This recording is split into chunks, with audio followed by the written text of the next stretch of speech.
Welcome to Natural 6. Oh, hi, Ben Starr. Hi. You were there. Don't worry, it's not a natural 5, it's a natural 6. All of us together, all good chums, all about to play some Dungeons and Dragons. How's everybody feeling today? This is weird. I The don't know. vibe's weird. The energy is wild. Some of us are sporting badges, some of us have not had badges made for them. Oh, my badge Some of us are worried about putting holes in their clothes, so didn't want to put them. Despite the fact it's a knit, it is literally full of holes. Just weigh down on the thingy and then it'll. It's like Thank you so much. Who was the lovely person? holes. No, 15% holes. 15% holes? I reckon it's 15% holes. I'm 15% not holes. 15%. You are 15% holes, absolutely. If you think about it, I think I probably am about 15%. No, not 15%. No, very no. high. But think That's about very my high. body. Empty eye socket. Think about Ben with 2 empty eye sockets. I'm not saying the number of holes. I I'm am saying so think sick about of being made to think about your body. Think about constantly. my That's all you body, want. and I've got No. these 2 eyes here, No. and obviously I've got No. this I've hole. got these Also 2 that- eyes here. I've got these ears here. Also, and I I've got... don't think they count because, yes, technically it's a hole in your skull, but Yes. it's not a hole right now. Oh, It's not no, a because usable you're hole. blocking. Those Give me holes that- are plugged. give me that default. Those holes are plugged. Hang on, are you saying that if something's plugged, it's no longer a hole? Well, that Briefly. by an eye socket, yeah. Can I just say, I like to, in my opinion, think of myself as 15% holes. And my thinking is these eyes here, Incorrect. these ears, obviously the holes down here. 6%. Holes down here, but you're only pointing at the back and you're pluralising. Which is... No, I was doing from... Well, and can I say, welcome to episode 36 of our adventures in the world of Reliquia. Good luck, by the Oh way. no, I think this might be a disaster. Which is wild because usually it's because we haven't seen each other a lot, but we've been together anything- actually too much If now. anything, we've had a surfeit of one another. So we have, this is our 3rd recording day in 9 Surf days. it up, baby. Yeah. Surf it up, yeah, You surf say and that turf. like you're bored of us. No, not bored, just full. Let's say hi to our heroes. You're full of us. Yeah. Hello, I'm Aoife Wilson. I'm not full, but I play Tolly de Winter, the Tiefling Bard. Alex. Alex, please. Oh no. We're a professional outfit. Oh, it's your turn to lose it now. Hi, I'm Alex Jordan, and I'm... That's useless. I can't go in. Oh, he's There you go. crying. This is your arc. He's crying. This is all for This is you, maybe baby. what happens Alex's tonight. cup floweth over. I'm Alex Jordan, and I'm playing either Kobold Rogue. I heard Alex's cuck floweth over, which is an even I more had powerful cut image. photos as well, and I thought it was a really clever play on words, Doug. You would know. Hi, I'm Doug Cockle. I'm better than Alex at this, and I'm playing Kelnis, the Dragonborn Druid. Hi, I'm Holly, and I'm not paid enough. Hi, I'm 15% whole No, Ben Starr, and I play Kelnis, the Dragonborn Druid. And I'm Harry McIntyre. And forget the appendix, the bum, the tongue, the uterus, and the... I said I was Spleen, Kelnis. the No, I got spleen, this- Harry. No, what were you? Appendix, he said it. That was Yeah, appendix. yeah. What were you? I was both intestines. And the small and large intestines. I'm the whole nervous system, baby. doesn't make any sense. Yeah, that is an entirely opaque reference, but join the Patreon for God's sake. Shall we play some Dungeons and Dragons? Yeah!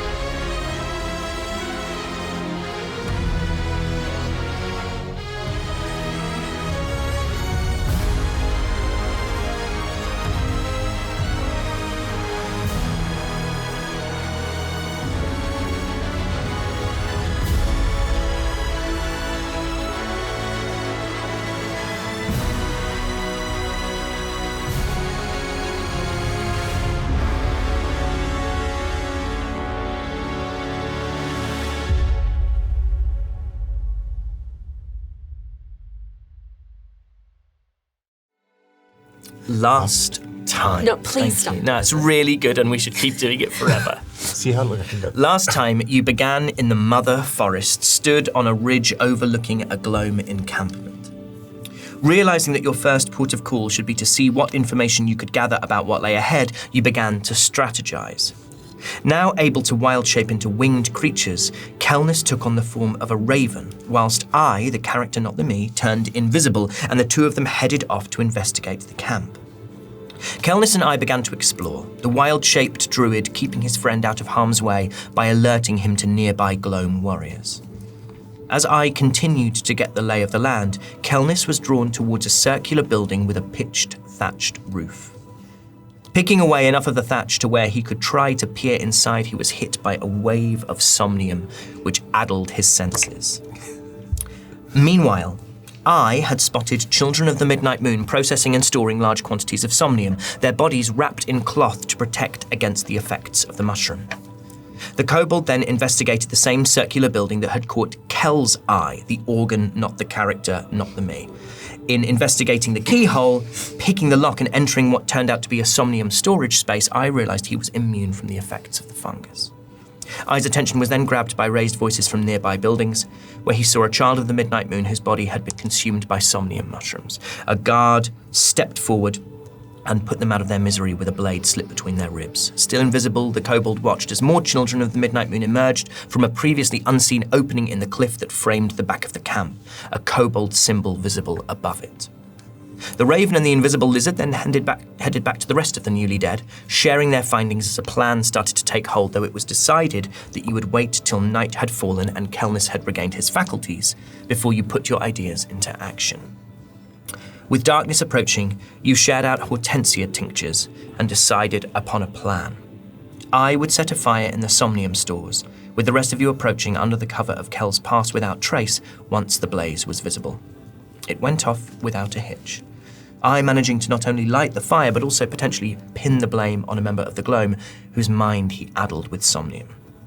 Once the fire was burning bright, you snuck into a shack filled with equipment and wrapped yourselves in the same cloths used by the mining children of the Midnight Moon, hoping to give yourself some protection from the mushrooms that seemed to grow plentifully beneath the earth. As Dolly used suggestion to tell the one remaining guard at the mouth of the caves to join their comrades in fighting the fires, you slipped inside Cliff Rigid and began your journey underground. The tunnel before you twisted and turned and emerged into a space covered in extraordinary gems and marred by gigantic mushrooms. As you attempted to resist the power of the somnium that surrounds you, Kelnis briefly fell into a reverie before I spotted more kobold symbols, signs that home was near. And that's where we are now. Harry, that was flawless. It wasn't, there were too many stumbles, but thanks so much. That's what happens if I don't make eye contact with any of you and stare at the page. It kills the room, but it is a more accurate You've recap. just blamed us. Yeah. Amateur. I'm trying to engage with the audience all the time, like a good politician. I think it's much more exciting when you make eye contact. That's how Doug likes it. And that's where we are Oh, now. that's intense. Ooh, shivers. So Kel has just fallen into this strange dreamlike reverie, and you watch as his eyes have kind of glazed over. Can the rest of you roll insight, please?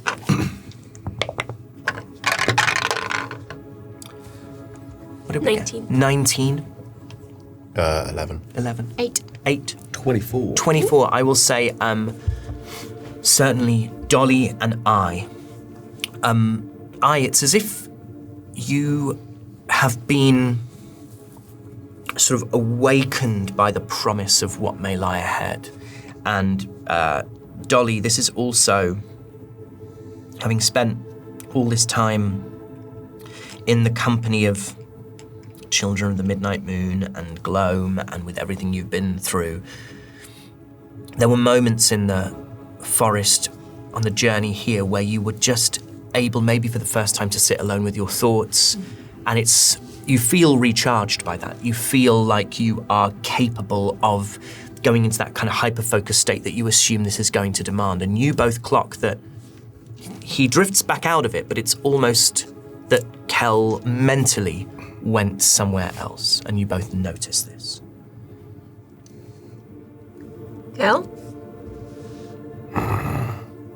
What's You okay? happening? Next girl. Oh, I just feel a little funny. From's before. No, it's from now. You is okay? I'm fine. Gonna need you with us. You good? I'm good. Where did you go? I go anywhere. It's right here.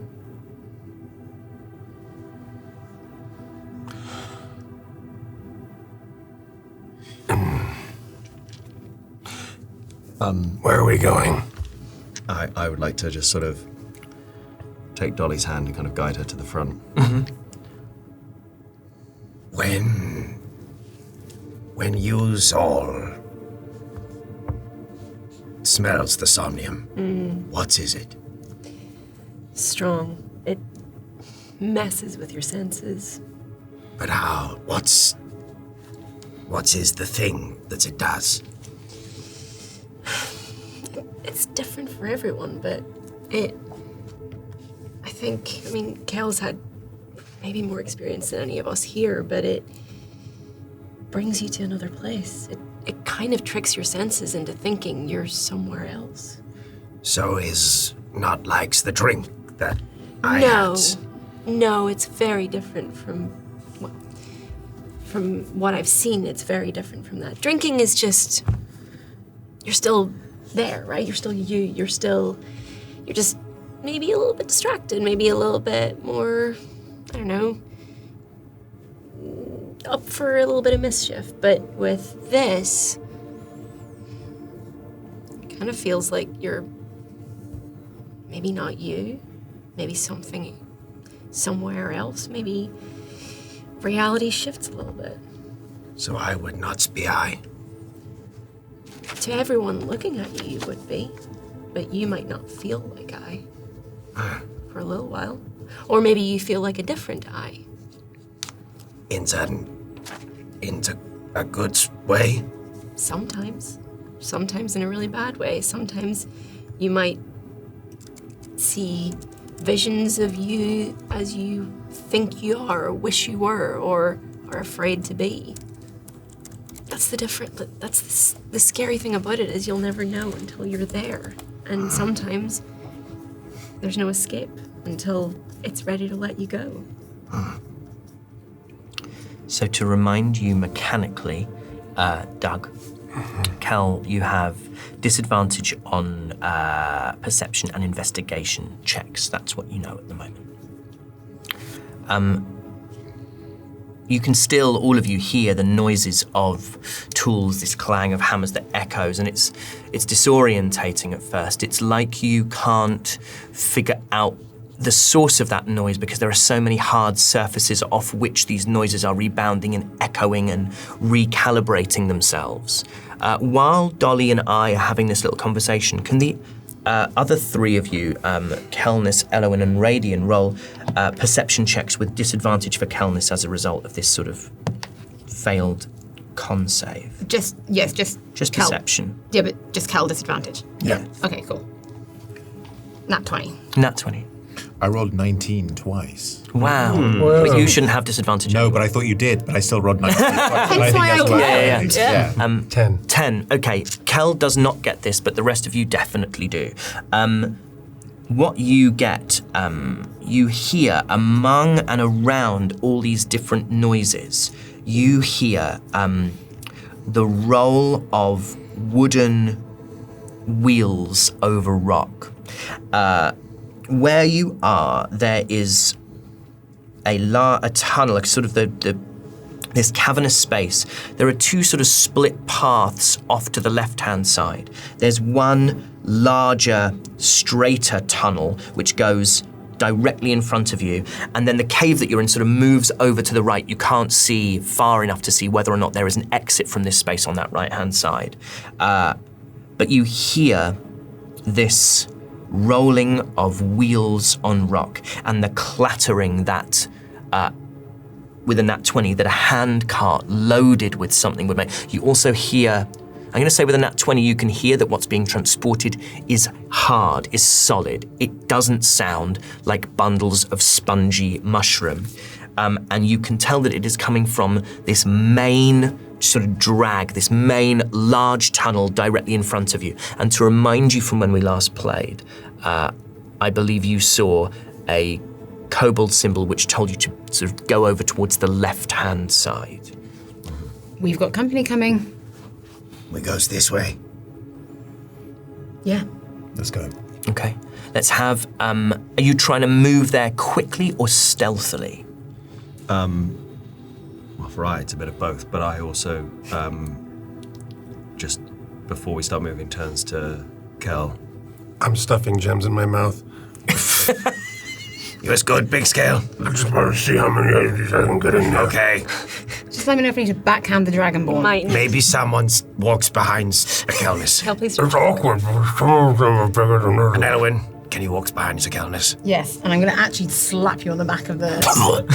Better ways of storing those. The sound is coming from the main dragon. Yes. The lines of things are going further Yes, left, right? yes, that's what I seems to be indicating, though obviously you can't make out those kobold symbols. I'd like to kind of like move into where that left passageway is. Yes. But with almost like my back up against it, so when the cart arrives, I'm kind of just seeing if I can see what happens when it passes. Great. Would anyone, is you sort of see what Radiant's doing? Roll me a stealth check, please. 18. 18, great. Radian, rather than kind of making down that tunnel as you're dealing with kind of Kelness and the symptoms that he's just experienced, you see that he backs himself into a sort of nook on the left-hand side. There is a kind of cave on the left, and then there's the tunnel which continues, and he backs himself into the edge of that tunnel, so he has a view visible of this main passageway. And to everyone other than Kel, he effectively disappears. Like he hides himself among these, among the sort of the mushrooms and the gems, to a point at which he effectively disappears.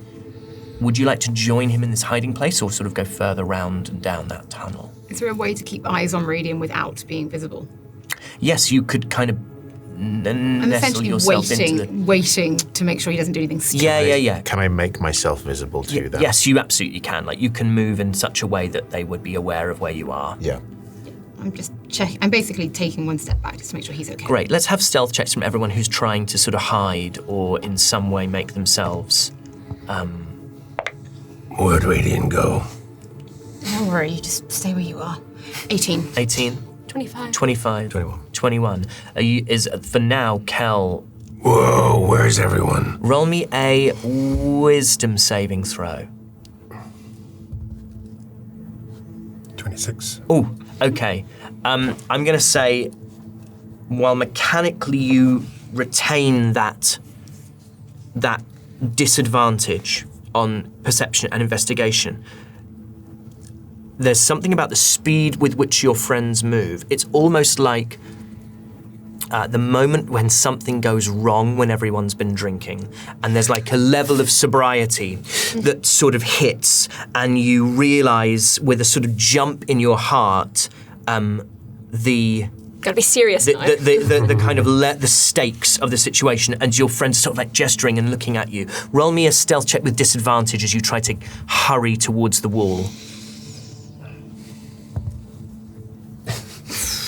6. You all are wrapped in cloth, much like the children of the midnight moon. That's what we established in the previous, and I just want to remind everybody of that. Did I wrap himself? No, I didn't think you did. So you try to sort of back yourself into a corner, Kel, and realize that it is too late. There is a handcart being dragged by, let me see. Two wrapped up figures. They look to be having a hard time pulling what is a two-wheeled hand cart, which would normally have been drawn by a small pack animal, and you can see that it is it has boarded sides, and the flat bed of it is filled with purple stones. I would say the rest of you are aware of this and aware of Kelness's from your vantage point. Can I use a spell that I've not yet used? Sure. I would like to, underneath the cart, Yes. cast grease. Oh, great. Yes, absolutely. Can you read out Grease for us? Non-flammable grease. The lyrics to the song. Yes. Yeah. Is the word. Is the word you It's meaning. Very good. Alex, you were Time, so close. place, motion. Non-flammable grease covers the ground in a 10-foot square centered on a point within range, and it turns into difficult terrain for the duration. When the grease appears, each creature standing in its area must succeed on a dexterity saving great. throw or have the prone condition. Great. I'm going to say these are And any just... creature that enters also. These are effectively commoners. They have a +0 to their dexterity saving throws. It's funny that it says difficult terrain. You would have thought very easy terrain. You just step. Yeah, easy, yeah. That's a 16 from one of them and a 4 from the other. 13 is the... So one of them, you see their feet disappear out from them completely, and they go, oh, whoa. And as they sort of hit the deck quite hard, and the other one is trying to hold on with one hand to this cart. They're only holding one of the sort of two supporting struts and handholds. And so what effectively happens is they hang onto it, but the cart starts to skid, and they've been bringing it slowly uphill, and so the cart wants to go backwards, and as it's going backwards and going down the hill, this one is fighting it, and all that happens is the cart sort of topples, and this payload of purple gems scatters and skitters along the stone floor of the cave. I'm gonna have the one who rolled, I'm gonna have them both roll perception checks. Okay, for now neither of them have, I'm gonna say that stops them being able to use their passive perception in that moment when they would be seeing Kellen. Effectively, they have to actively search for him, and they rolled a 10 and a 4. So I'm going to say the one on the floor looks up toward from the car as it starts to topple, and looks up and sees Cal, and says, "You give us a hand?" I can, but don't worry about that. They sent me down to tell everyone to go up and help. There's a fire. All right. Why don't we just leave this, do we? Just leave that. Go help with the fire. Roll me, I'll deal with this. roll me, deception.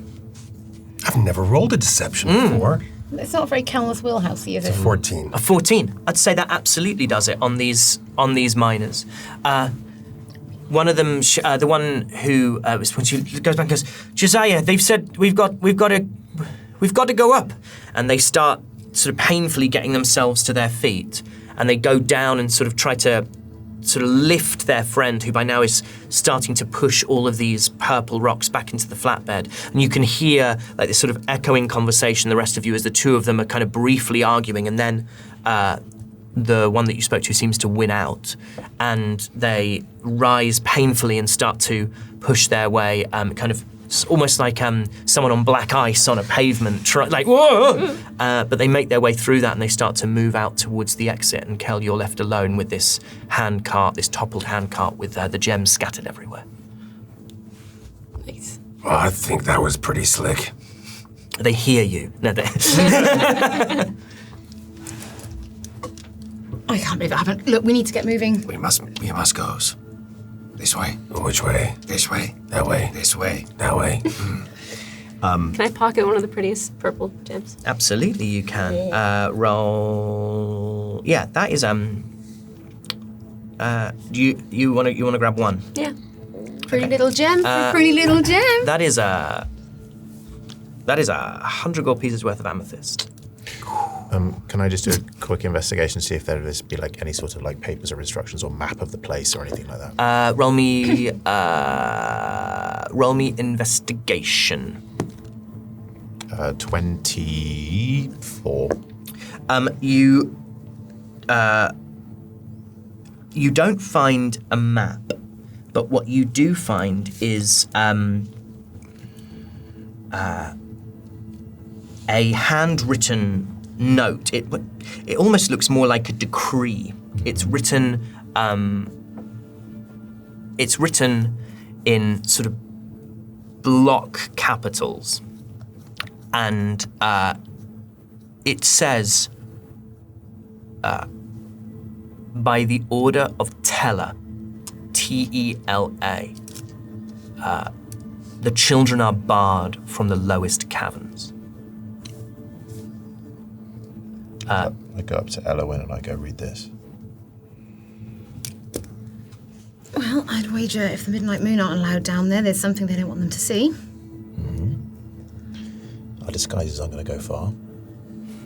No, I think we've established that our disguises aren't going to get us far at all. It's just how much trouble we run into on the way down there, isn't it? Tell her. That mean anything to you? Tell her what? Tell her. What? Maybe Tell her that you love her. we die down here. Tell her. Tell her. What? This says tell her. Tell her. You can't read. No. No, so don't worry. Don't worry about this. Don't worry about Don't worry this. about this. The grown-ups are reading. Which is something I thought I'd say about Radiant. I'm assuming the teller must be either someone up in the globe or... They seem to be in charge down here. Well, it looks like the Gloam are in charge down here, so I'd wager that would be the person we're eventually going to find. Keep them in mind. I may not be able to read that, but I can read this. And I points to where the nearest symbol is. He points to a blank piece of rock. Yeah, you're not the only one that can read them, you're the one that can see them. I, out of curiosity, will take Radiant's hand. You let me take your hand? Yeah. And sort of guide you over to it. I go, Does you feels anything? and I put Radiant's hand on where the symbol is. And I like Radiant to try and see if they can feel anything. Like anything. I will say even without rolling, nothing. It's like a smooth piece of rock. No. It's not even like running your hand over a piece of paper that had once been written on and then rubbed out, where you can still feel that there's like a slight divot where lead met parchment. Nothing like that. I did technically check before as well in the forest if we could touch them. Yeah, but I wanted to see if I could get like a Radiant, like I was thinking if you would get like any arcana. Do you know what I mean? Like Yeah, no, There's there's being a spelly boy. there's I mean, I will say, roll me an Arcana check. Can I do something else? What would you like to do, honey? I mean, I'll roll an Arcana check. I mean, I imagine I'll fail it. Yeah. Even with it, it'll be a 10. Okay, yeah, nothing. Yeah. What would you like to do? Yeah, I think I can.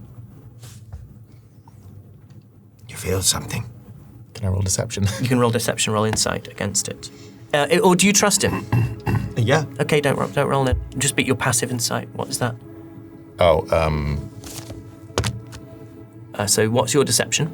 Oh, my deception was, sorry, I just need, is a 12. Okay, and what's your passive insight? 16. So you can tell he can't. Yeah, I think I can. I leans in to kind of keep this away from everyone else and just kind of holds Radiant's hand a little bit tighter and says, You know it's okay if you can't. I'm gonna hold your hand when I say this. Tightly. Yeah. The claws are digging into me. Ow! You know it's okay if you can't. Okay, I can't really see him. We can all read things. I want to sort of like, I won't tell the Can you others. pretend like I can? and I just, what comes to me goes, Wow! Can you roll performance, please? Disadvantage. No, it's so beautiful. That's the most he's ever performed. it's a 14. It's a 14. What's everyone's everyone who doesn't believe I can roll insight, but everyone who just wants to allow him to have this moment can just take their passive. I think it was a weird enough thing that I'd be like, what? What was your insight? I only got 7. 7? 17. 17. Okay, so Dolly, what's your passive insight, Kel? Passive insight is 15. 15. So I would say everyone other than Elowin is immediately aware that I is performing. Yeah, and I just kind of looks at everyone and goes, sort of points at Radiant, just kind of goes, Impressive. I'm going to take his hand and say, no, you don't have to lie. Gelnis just gives him a slow clap. It echoes off every day. What is happening? We is going. Yeah. and I starts to lead the way. Okay. So as you move through this chamber, following these symbols that are visible only to kobold eyes, with one potential exception, this great domed ceiling lowers and the walls on either side of you narrow, and it creates this... What? Sorry, I just have this image in my head of like Ratatouille, but it's eye on top of Radiant's head as Radiant's like pointing in the direction of all of the symbols. That way. You end up in this quite sort of modest passageway through the rock, and as the ceilings and the walls near you, the gemstones that bathed the cavern in light diminish, and you can make out a sort of 8 feet and lower the marks of tools where these gems have been removed. The colour is fading and the light is dimming, but the luminosity from this cluster of somnium mushrooms on your left-hand side, and those gems that remain too stubborn or too high up in the rock, mean that you are still walking down a clearly illuminated pathway. Everybody roll perception checks. Yours with disadvantage, of course, Kel. Radian. Dirty 20. Dirty 20. 6. Kelness? 14. 14. Nat 20, baby. Nat 20. I will give you tell you what, take a heroic inspiration. You can re-roll. You can re-roll something before your next long rest. And I'm trying a new thing. 8. Okay, Yeah. take double disadvantage on your next 10 roll. So Radian, you see this, and you spot it immediately. You've moved. You've been moving for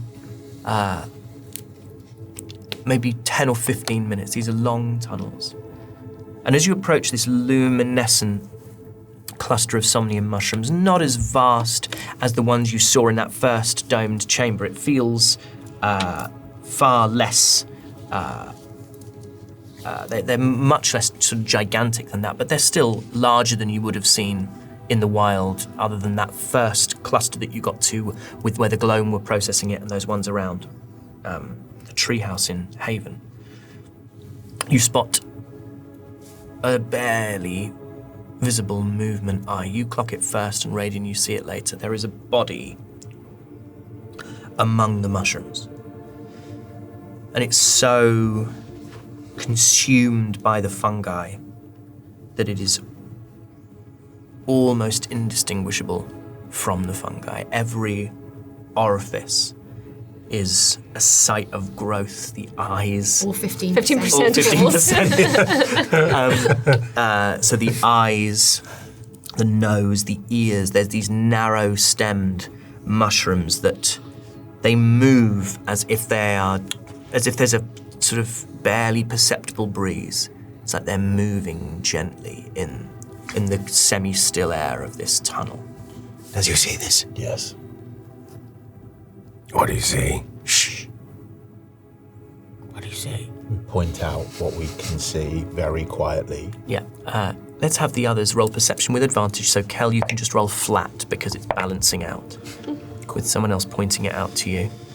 11. 11. I rolled 2 14. Not 20, but it's a 28. Wow. So everyone other than Elowen can see it.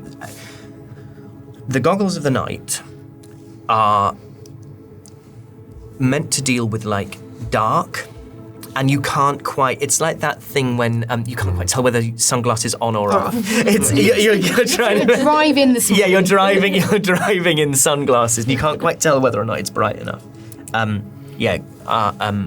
Dolly and Kel, you absolutely see this. What are we all looking at? And I'll say, well, after a while they point it out to you, and you can. I preferred it when I couldn't see it, to be honest. Does we see a ways around? Is it directly in front? Is it in our way? I mean, this tunnel is a choke point. Unless you go back the way you came, you're going to have to go past it. I'd like to kind of very carefully and deliberately walk up to it with a respectable distance. Yep. And I would like to investigate to see if there is any way that we can maneuver around it or any sort of possibility. So it is on the left-hand side of this tunnel. It's not in the centre of the tunnel. You could just skirt round the other side of the tunnel. I'd still like to do a little check. To see if there's Absolutely. anything Absolutely. I just wanted to make sure that the image was clear. How wide is the... I'll say the tunnel is, let's say it's 8 feet wide. Okay, so it is still we are Yeah. going close. Basically, taking on the knowledge that I already know about the mushrooms, the relationship with Nox, and also just what we was relayed with regards to that, and let's just say the presumed knowledge of how mushrooms work. Okay, let's roll a nature check then. Bad. 9. You cannot tell whether... You can see that the mushrooms are moving. You cannot tell whether that means the host body is alive or dead. I'm so sick of these fucking mushrooms. I'm gonna try and skirt past it. Yeah? We don't have a lot of choice. This is the only direction we're going in. That Do you want means to? either gonna Do you stay sort of there want to try and stealth, or do you just want to keep your eyes on it and I'll sort keep of my ready eyes in on it, action? yeah. Okay. I turns to Elowen. Can you try and steers this one? What do you want me to do with it? No, a Kelness. Oh. I don't need steering. No, just fine. Yes. Fine. I guess I've got Cal by the shoulders and trying to sort of push him forward. Okay. I said I don't need steering. You do need steering. Fine. If I backhand you. Take his keys. You're not driving home. I looks over and just sees Elowen pushing. She goes, Power steering.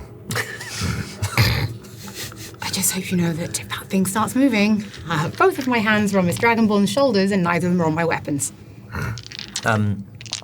As I pass the body, I look down and I just say to Elowen as she's pushing me, "It's too bad he looks like a fungi." I actually shove Calnus forward. I'm bordering on psychic damage for that, but I Yeah. think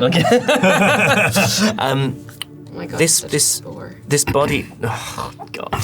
Don't act like you can be. Don't act like you're above it and then drop one in. The body doesn't move. The body doesn't move. Whoever wants to can roll nature as they move past it.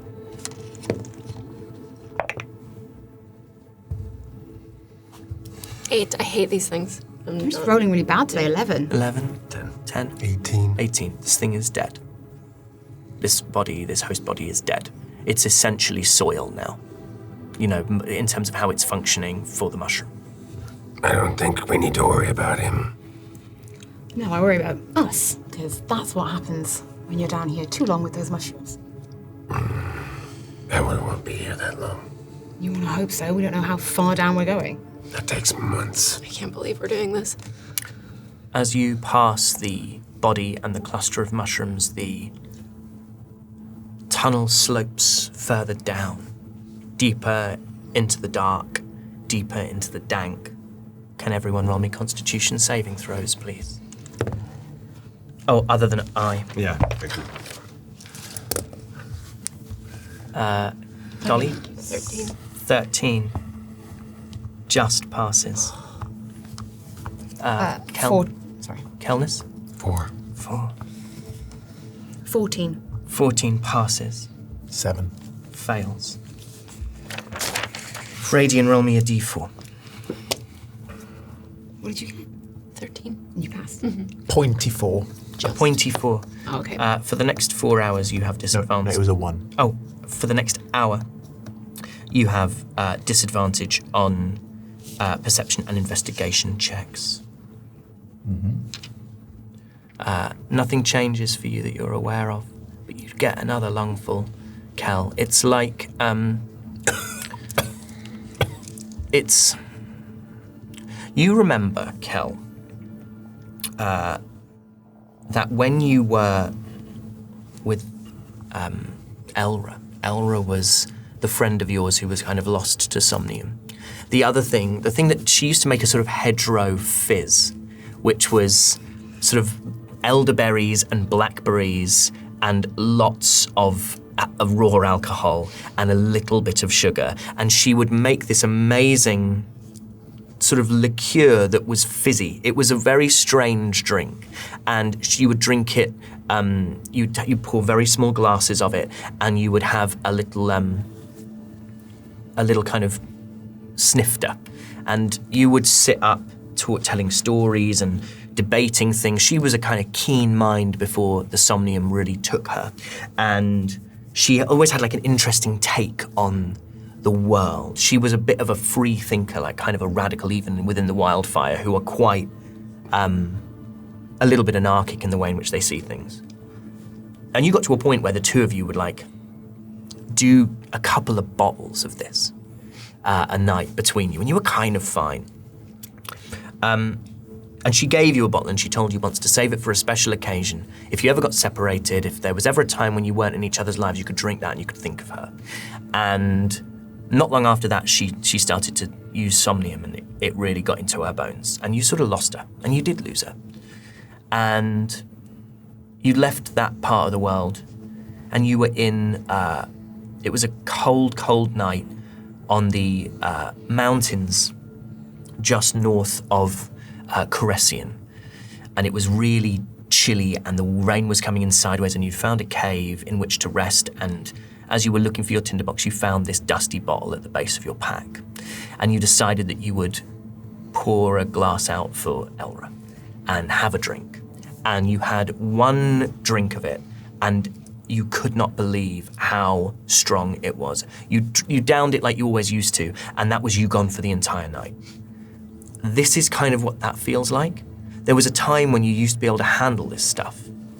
You don't know whether it's the strain, you don't know whether it's like, maybe your metabolism's changed? Like, you're older than when you last did Somnium. You first did Somnium as a young Dragonborn in your kind of late teens, early 20s. And it's been a while since then, but this is really hitting you, and you didn't expect it to, and it is a really unsettling feeling. Roll me a wisdom saving throw.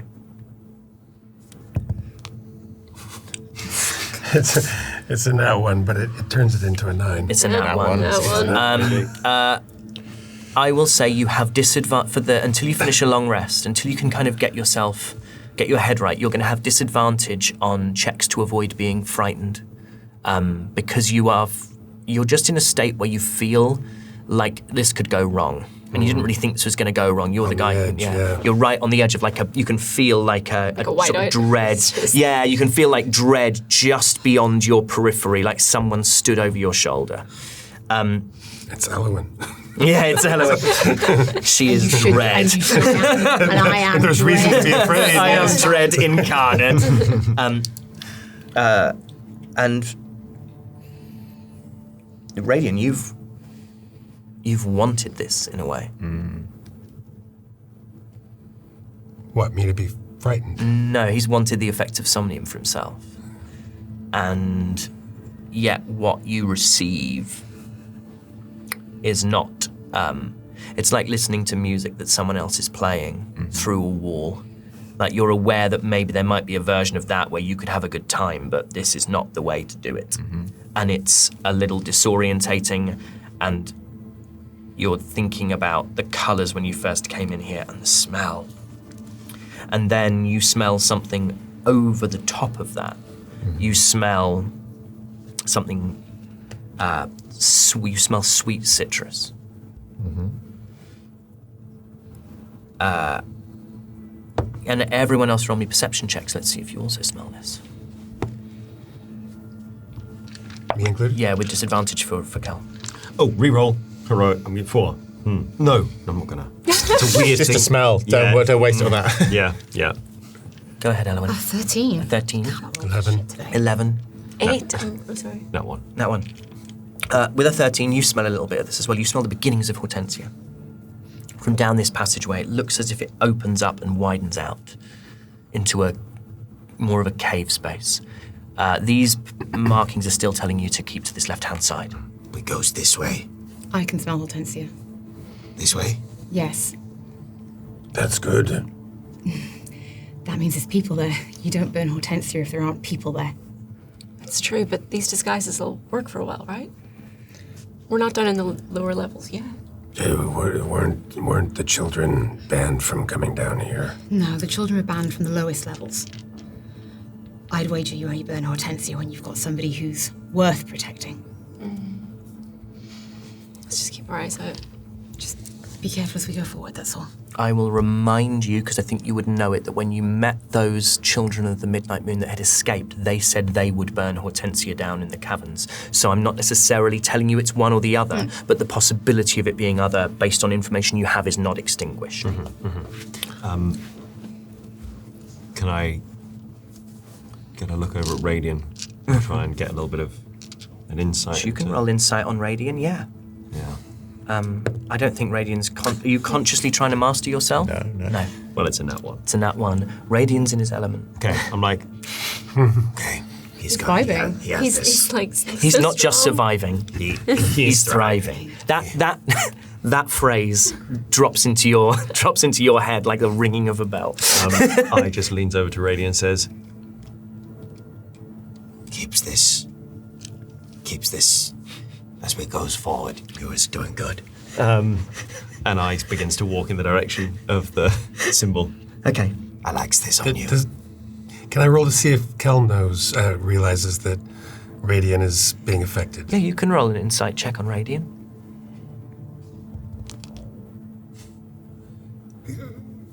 Oh, that's an 18.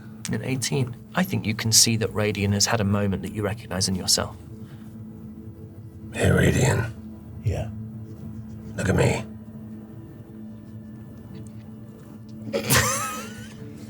For those listening, Kelnis has put a thumb up to Radian And smiled. and smiled. I'm not feeling too good. Just ride it. Like a wave. I don't think I can ride this. I don't feel good.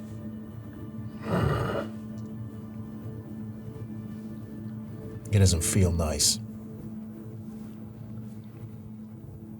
You have to ignore the dizziness. I can't ignore the dizziness. The dizziness is all I feel right now.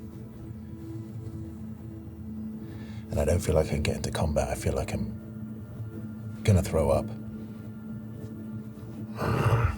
If you need to throw up, you can throw up. Thank you so much. That's really, yeah, that's Just don't throw up on me. okay.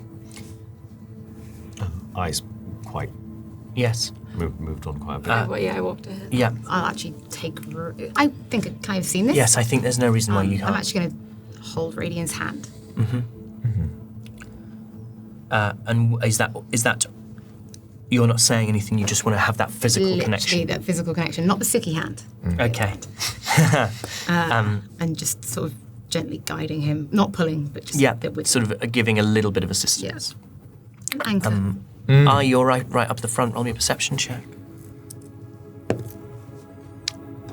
11. You see the glow of a great cluster of Somnium mushrooms. Did you say you were heading up there as well? Yeah, I Molly? think I Okay. walked ahead. Sure, then you can roll perception as well. 15. 15. So, you see this great cluster of Somnium mushrooms and you see figures at the base. You can see there's a burning brazier from which you recognize the smell of Hortensia starting to drift towards you, getting stronger and stronger as you make your way out of this tunnel and into this more open cavern space. Dolly, what you recognize is that these are wrapped up children of the Midnight Moon. You do not see gloam here. There is a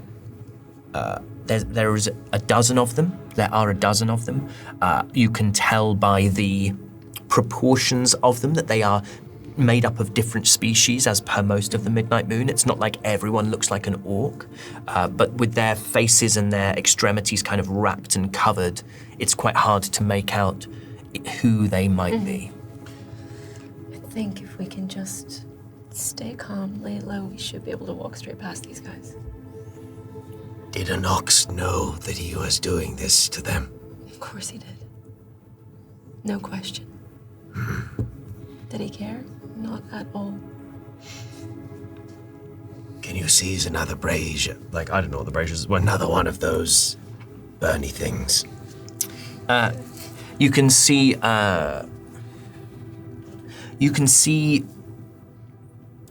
That there is another. There are two. One close to you. Then there's this sort of cluster of mushrooms in which the miners seem to be working, and then just beyond you can make out the flicker of light, which may well be another brazier. I think so. Why? How big is the brazier? It would be about 3 foot high, and then the hammered metal dish in which the water and hortensia oil sits would be, let's call it, 18 inches across. I wonders if that can sit in a cart and comes with us. I think that might draw a bit of attention, though. It could. Really? The other thing is, how do we get them out of here? I mean, for good. Does we thinks it is better if we tells them about the fire and they is needed, at least they is not down here for so long, and it is a small break. They need more than a small break. The thing we just passed, if they don't get out of here, that's going to be every single one of them. If we sets them free, how does we would needs to go back up and kills the gloam up there as well? Or maybe we get down to whatever's at the bottom. Remove the need for the gloom to be here at all. There's gotta be something. I is curious to know more. Okay, then we figure that out. And maybe let's try and... You can walks. I will sticks to the shadows. I think that's a good idea. By this time, the other three, Kelnis, Elowin, and Radiant, have caught up. As you're kind of finishing up having this discussion and making this little plan, and you three can see. I'm going to say at the point at which, people are stopped. It's different if you're peering through, but at the point at which your companions stop, I think you realise there's a reason that they've stopped, and you can't miss the braziers. What's the plan? We're disguised, right? I don't think they're gonna have a problem with us walking through here, but also, I think maybe brazier on a cart. Get a little bit more fragrant air moving through here. It slows us down. It makes us louder. We're potentially taking tunnels they don't usually take. Yeah. And we do have the hortensia anyway. That's why we're wrapped up like this, right? Yeah, I feel responsible for this. I feel like we need to get them out of here. I'd say the reason they're here is what you need to remove. The gloom. Yeah. They're only here because of them. We take them out, they at least have a choice of what they want to do. Yeah. What's wrong with him? The Somnium. Oh, congrats. Thanks. Who are they? Children of the Midnight Men. How many of them are there? Dozen? Many were there? Yeah. Yeah. Can you see where we need to go next? Any more symbols? Can I? You can see them, yeah, absolutely. They're telling you to continue down this path. What you see is, this is quite a large cluster of mushrooms. There is a way to go to your right. There is another passageway down to the right. The symbols don't indicate that that's the route you are intended to take, but of course, it may still be viable. I relay this. I think this is the way that makes most sense if we wants to goes to the underdogs, but if we wants to kills gloam. You looks like she wants to say something, Iradian. I think we should go the way that we can see. I knows that Somnium is a tricky thing for people here, and I knows we is going to themself. And I just wants to say before we gets to themself that I is thinking that's maybe the reasons the Somnium is the way it is because of themself. What makes you think that? How does you stops people from comings to the old dark? You fills it with some things that does what we saws back there. Wow. You really think... Oh, maybe. Is a very good way of keeping people out without making it look like defenses. I mean, I guess. One more question to add to the list, maybe. And that list gets longer the longer we stand here. All right, let's keep moving. I'm going to stick to the shadows and attempt to stealth around because I'm not dressed. Great. So why don't you roll me stealth, and the rest of everyone can you're just walking through, right? There's no Sounds like there's it. no reason for No. you to be rolling anything. That's 20. Nat 20. Absolutely. Eye sticks to the right-hand side, finding the shadows. There's this sort of irregular shadows being thrown by the brazier, the luminescence of the mushrooms, and still these sparse but present twinkling gems. And the light and shadow here is fluid and in a constant state of flux. And Eye manages to live in those shadows, skirting around to the right-hand side of the space, avoiding detection, as the other four of you walk towards this group of children of the Midnight Moon. As you do that, why doesn't everyone roll perception? Disadvantage for Kel and disadvantage for Radiant. Now one. Right. 2. A 2. 3. A 3. 21. 21. 21. 21. Elwyn and Kelnis, you clock that these seem less broken than some of the other miners that you've seen, or even those that you saw above ground. They seem... They're the bandages and robes in which they're dressed aren't as ragged, don't bear the signs of wear and tear that you saw in those few that had escaped above ground, and those that you saw emerging. They look perhaps like they might be newer recruits, but just based on the sort of the upright stance that they seem to have in general, although not all of them, and the relative crispness of their clothing. And as you approach the edge of the brazier, you see one of them look up and say, "All right to you?" Yes, fine. There's a fire up there. Everybody is to go up and help. Big fire. What now? Now. We've only just got down here. Now. Can you roll me a history check? Yes. Dirty 20. You think you recognize this voice. It's really hard to tell because you've got very few facial features to work off, but you see very, very blue eyes. And then it suddenly drops. This is Anwen.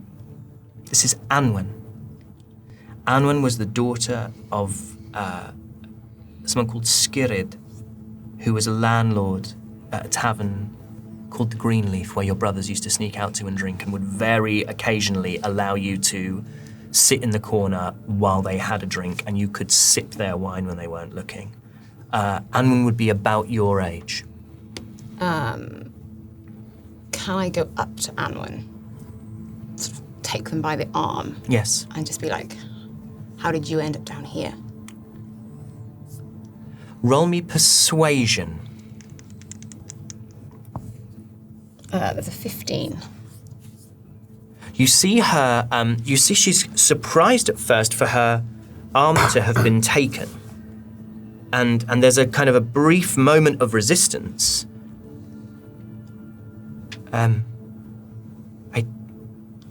What's it to you? No reason. No reason. Well, if you're not going to talk to me then, you should be getting up there, shouldn't you? There's a fire. Right, well, come on then.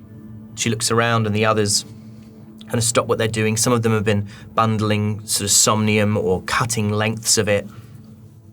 And you clock that there is one that is just sat on the floor.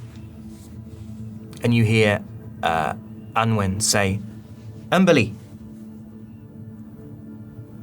Umberly? Can I move over and check them? Yeah, roll me an insight or a medicine. 16. 16. They look how people high on Somnium look. They look like this has been too much for them very quickly.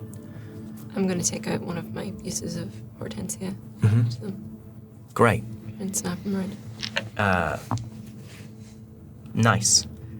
You give them a use of hortensia, you give them a tincture, and they sort of look up at you. It's like when you see someone emerge from it, it's like they're waking up from a dream they didn't realize they were having. Like when someone tells you that you've been snoring, and you're like, I wasn't asleep, I hear. And they sort of look at you. There's no recognition. You're wrapped and covered just as they are. What? I'm not going to say anything. I'm just going to look to Element. I'm going to look at the person whose arm I've got. I say, you obviously haven't been around these an awful lot, have you? We just got down here. Yeah, and you'll do very well to find a way to stay out of here. We got no choice. There's more of a choice than there was before. If you get up there, and you can find a way through the confusion and the fire to get back to Haven, do it. Don't stay here. Roll me persuasion with advantage. Ooh, that is only a 13. Okay. I'm gonna have. See, she wouldn't have seen you for a really long time, so you can recognize her voice, but I was to move my cloak slightly and to show my dagger. Yeah. Yes. Yeah, great. I'm gonna say effectively rather than rolling again, that lowers the DC. What are you doing here? What are you doing alive? Yeah, big question, not for right now. You know what? If you make it out of here, one day I'll tell you, and I'll find you, and we'll have a drink and we'll talk about it. But if you stay down here, we'll both be dead. Strong as the oak. As free as the forest, as long as you get out of here. Right, come on. And she starts to sort of hustle this group out. As that... Can I just go, hey. What's on the bottom floor? Well, there are 2 levels below this one. We've just got here. We've not been here long enough to know anything, really. You know nothing. Well, they marched us down from Haven. We had a night in the camp above ground. They told us what to expect, told us to wrap up, and 2 days ago they brought us down here. That's where we've been. Who's Teller? Teller? I don't know. I've not heard that name. Yeah, fine. Sorry. Looks to you. And I went, I'd help more if I could. I just don't know what. Then I just need you to get out of here alive. Yeah, yes, all right. Come on. And as they start to kind of gather people, you hear this scream from just beyond that far brazier. And you see someone running out of the dark. And as they hit the light and start to run up towards you, 4 other figures move into that semi-light, and they are these shambling figures wrapped in cloth, old robes of the midnight moon, but there are spores and mushrooms growing from everywhere within them. Everybody roll initiative. Nat 20. Oh, baby! Let me roll for these. I'll roll them as 4 separates. Why the hell not? +0, that's nice and easy. So, anyone get higher than a 20?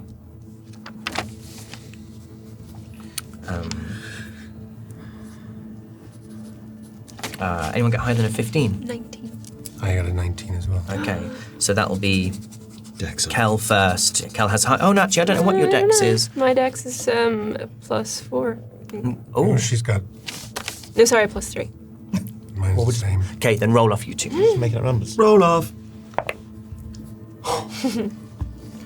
Are we Why just was rolling it- it? why was Yeah, it- just roll again. Just Why roll did I again. Just roll waste it again. on that? I know. Just roll again. It's worse. Yeah, so what is it? That's a 3. 3? 20. 20, okay. So Dolly, then Kel. Anyone get higher than a 10? I got a 10. Okay, I got 111. an 11. Rads, Elowin. Okay, Does it matter when you're not rolling for anything? I'm going to say we move in. That is I's turn. So I, you are over on the right-hand side of this cavern. There is a you've spotted them kind of coming out from the darkness, past the brazier of Hortensia into the light. You are, I'm going to say, 45 feet from them because you're kind of at a diagonal. The rest of you are 30 feet from them. They are sort of in a cluster of 4. I will say they are all within the tunnel from which they are emerging is, say, 15 feet wide. So they're all within a 15-foot sphere, if you like. Yeah, I only get 1 round of boots speed. Okay, fun. How far apart are these 4 from each other? They are within a 15-foot. So they've sort of, 15. Okay.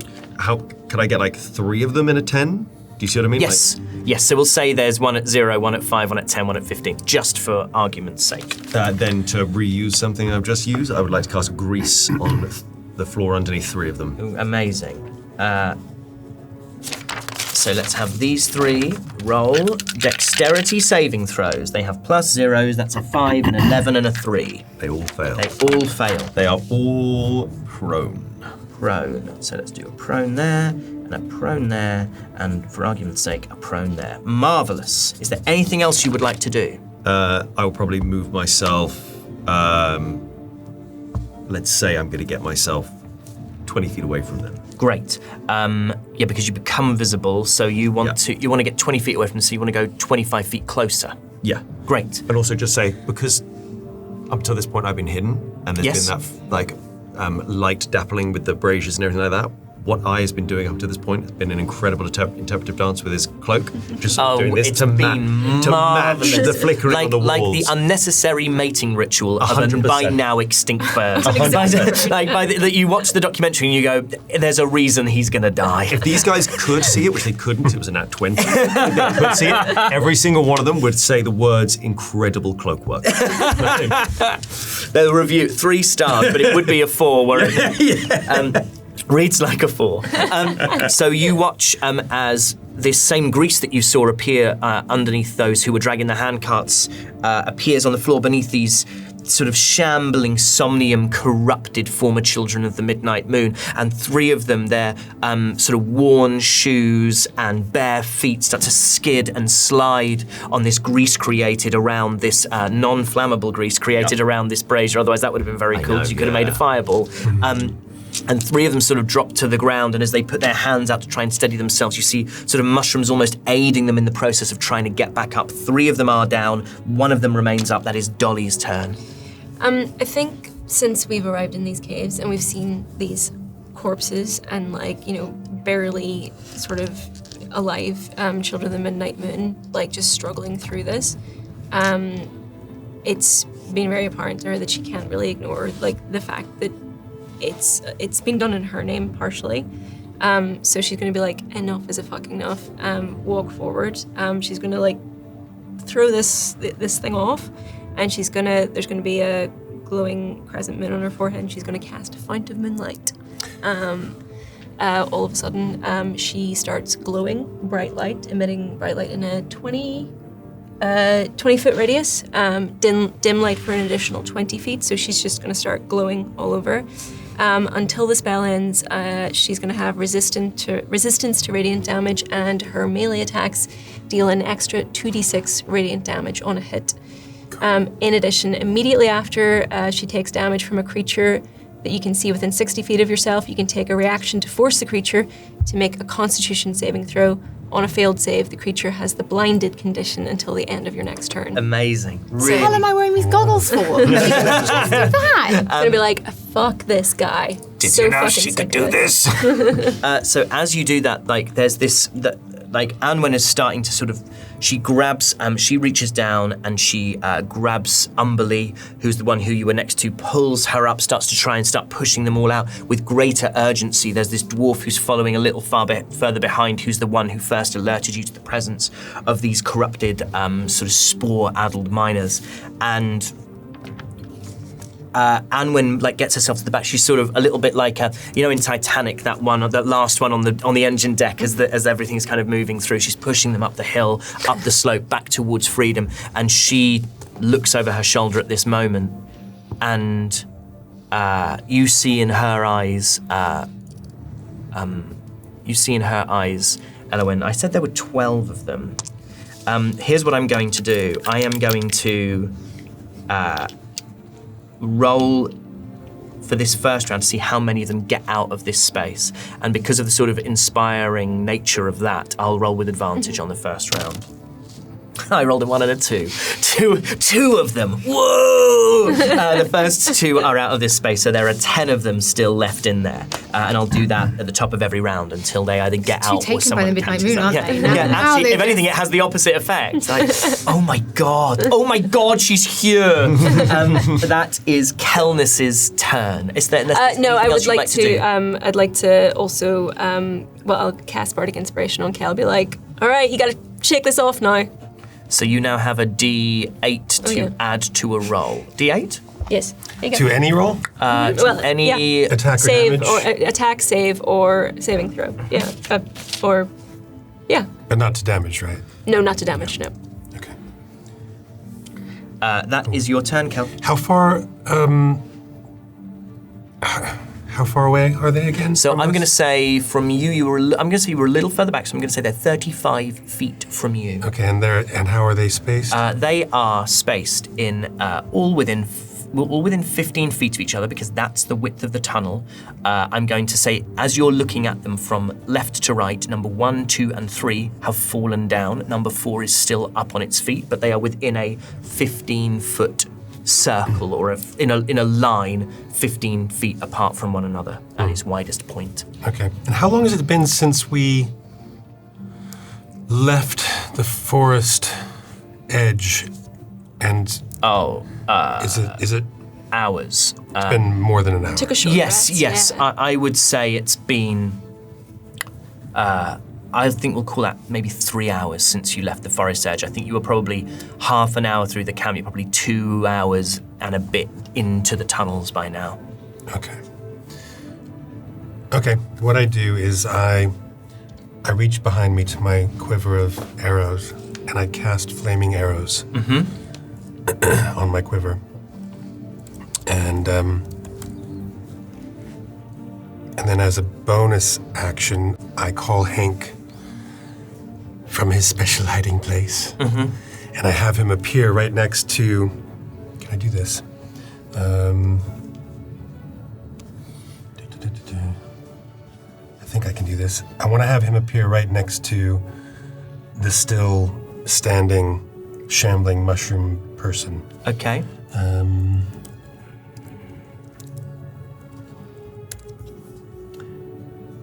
It doesn't say anything about how far away I can do that. I'm sure it will somewhere. I can find it for you if you don't know. It says within 30 feet of you. A spirit appears in an unoccupied space of your choice that you can see within 30 feet of you. Each creature within 10 feet of the spirit, other than you, when it appears, must succeed on a dexterity saving throw against your spell save DC or take 2d6 fire damage. I've said 35 feet, so you can place it within. You can place it actually within, in a place where you could hit 2 of them. Yeah. You could get one of the prone ones and the one who's standing. Great. Well, that's what I want to do. It's interesting that it's not. It doesn't say anything about range for calling. At some point, I will just send you the same page that I go to I'm every sure single time. I'm sure it's because absolutely right. I It's just find it interesting. It's that often it's- right at the top, like as a. Yeah. So that's what I'd like to do, and then they have to roll a dex save. Mm-hmm. DC 16. Great. Or they take 2d6 fire damage. Amazing. Amazing, wonderful, marvelous. Let me just bring up prone, because I believe that will mean they have... I thought that would mean they have disadvantage on dexterity saving throws, given that they're prone, but it doesn't. So let's roll for both of them. They both have a +0. That's a 19 and a 6. Let's say that the 19 is for the one that's stood and the 6 for the one that's prone. That makes sense to me. Okay. So 2d6 fire damage. And the other one doesn't take anything. They take half damage if they fail the dice check. I have each creature within 10 feet of the spirit other than you when it appears must succeed on a dexterity saving throw against your spell save DC or take 2d6 fire damage. It doesn't say anything Okay, about it doesn't say on half. a Okay, fine. success. That's 7. 7. Marvellous. That is... Anything else that you would like to do? No. Okay. That is the first one of these creatures' turns. You watched as it started to try and lever itself up. It's the one on the far left as you're looking. It pushes its hands into the stone, and as it does, these sort of mushrooms, almost as if they are sentient, like reaching down and trying to right it and aid it in its process of getting back up. It's going to spend half its movement getting up from prone, and then is going to move 10 feet forward. So this creature, it's going to spend its turn. It can't quite get itself in range to do what it wants to do, pushing itself up onto its feet. It is no longer prone, and it, with the limited speed it has, runs towards you, sort of shambling, heavy-footed. These mushrooms reaching out towards you, they're like sort of little. They always look like little eels or little fish. They're sort of somehow defying gravity as they flicker towards you.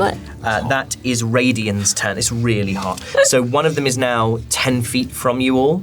The others are 30 feet from you, 2 of which are prone. I would like to cast. So what you see is you're still holding my hand. I kind of shrug it off, and I'm kind of shambling around a little bit and move ever so slightly away from you. You just see me twiddling my staff. I twiddle it so well. He gets distracted. And then I just slam the staff on the ground and I cast Wall of Fire. Fun! So I create a wall of fire of solid surface within range. It's 60 feet long. It can be up to 60 feet long and 20 feet high and 1 foot thick. Which also is your staff's 1 foot thick. 1 foot and thick. Or I can do a ringed wall up to 20 feet in diameter. You can get them all in that. So you could put up a circle of fire. So I create a circle of fire around all of them. That's cool. When the wall appears, each creature in that area must make a dexterity saving throw, taking 5d8, or half as much on a failed save. One side of the wall selected by you when you cast a spell deals 5d8. To each creature that ends its turn within 10 feet of that side or inside the wall, the creature must take the same damage when it enters the wall for the first time on a turn or ends its turn in there. So basically, I'm just creating a circular furnace. You're creating a circular furnace where the hot side is like the inside edge in which they all are. So they're all going to make dexterity saving throws. Yeah. Wow, that's really fun. That's really fucking cool. Okay, so I'm going to go for the one that stumbled forward, rolls a 9. These all have +0 to dex. Yeah. The first prone one rolls an 11. The next prone one rolls a 2. And then the prone one that was hurt a little by Kel rolls an 8. So they're all going to take the... Hank is in there, that's the only thing. Yes, but he's immune to fire. Oh, He's like, ooh. Anyone else think Hanks looks in his element? Come on in, the fight's he is like full Daenerys. He is walking through that fire. He's nude. He's never been more nude, but everyone bends the knee. They all take 32.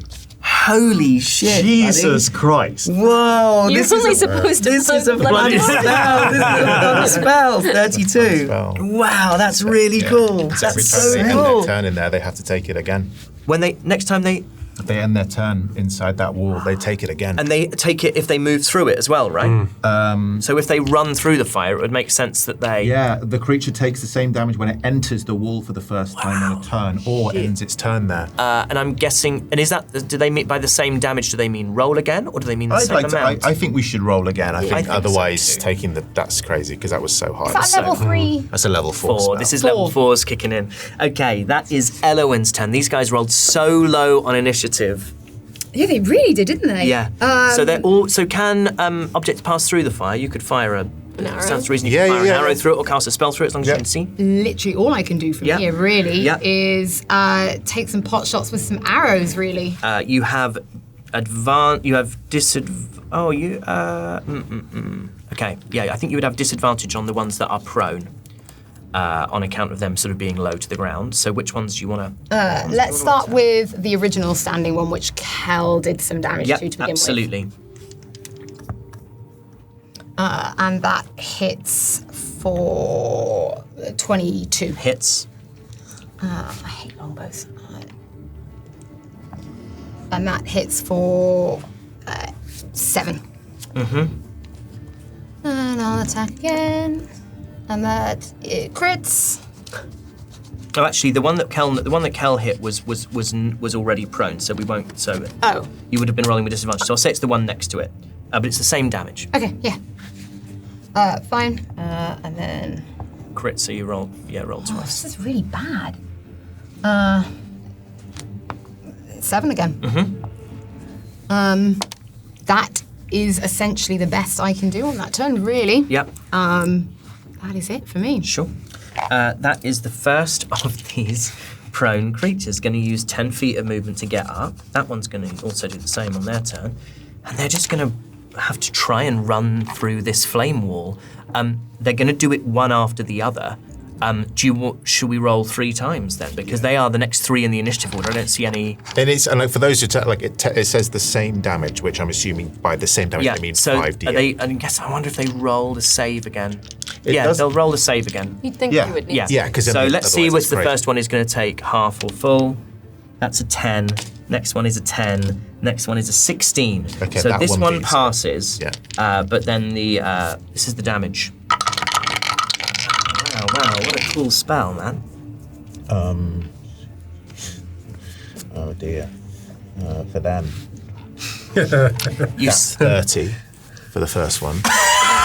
Gonna give this fire a so what you single arrow. see is you see this. You can see this through the flames. As the fire hits them, as they are encircled by fire, there is no thought. There's no. There doesn't seem to be any registering of pain. There doesn't seem to be any. They don't stop in their tracks.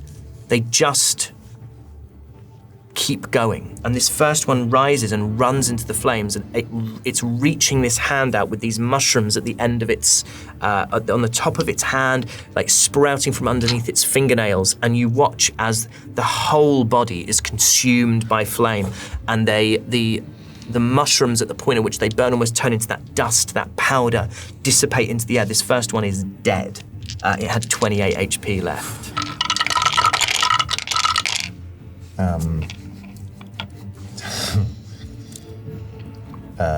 That's 28. The same happens to the next one.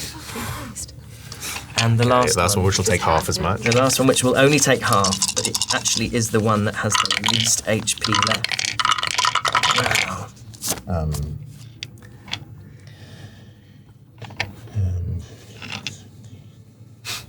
22. Which becomes 11. Which becomes 11, yeah. This has 11 HP. Oh my god! Wow. Wow. Crispy mushroom. Crispy boys. What a fun spell. That is fun. absolutely wild. That's wild. That's crazy. That takes us back up to the top of the order. I'll roll a d12. There are 10 left. Oh, sorry, that was a d20. I do apologize. How embarrassing. Another 3 of them get out.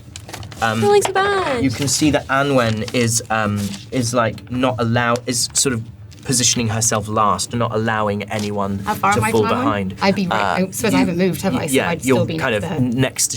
She's probably moved 15 feet further away.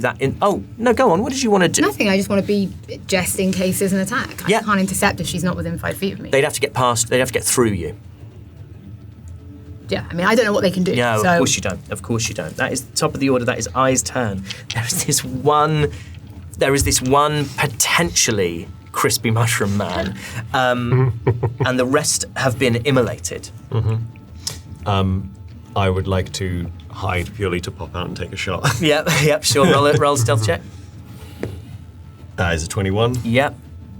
He's got other things on his mind at this point, this fella, I know. Oh. Heroic. What? Oh, reroll! My heroic inspiration, thank you so much. Yeah. Dice get spun like roll again. That is from a rap battle in 2000. So that becomes a 24 to hit. Yeah, that'll hit, baby. Yeah. That'll hit. So I have a card with heroic inspiration written on it in front of me. I looks up to take the shot, and just says, Did you see how I made them slip?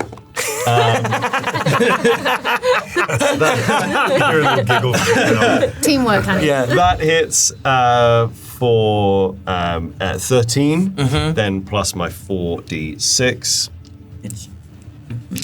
The total of those 4d6 is 10, 14. It had 15 HP. Dolly.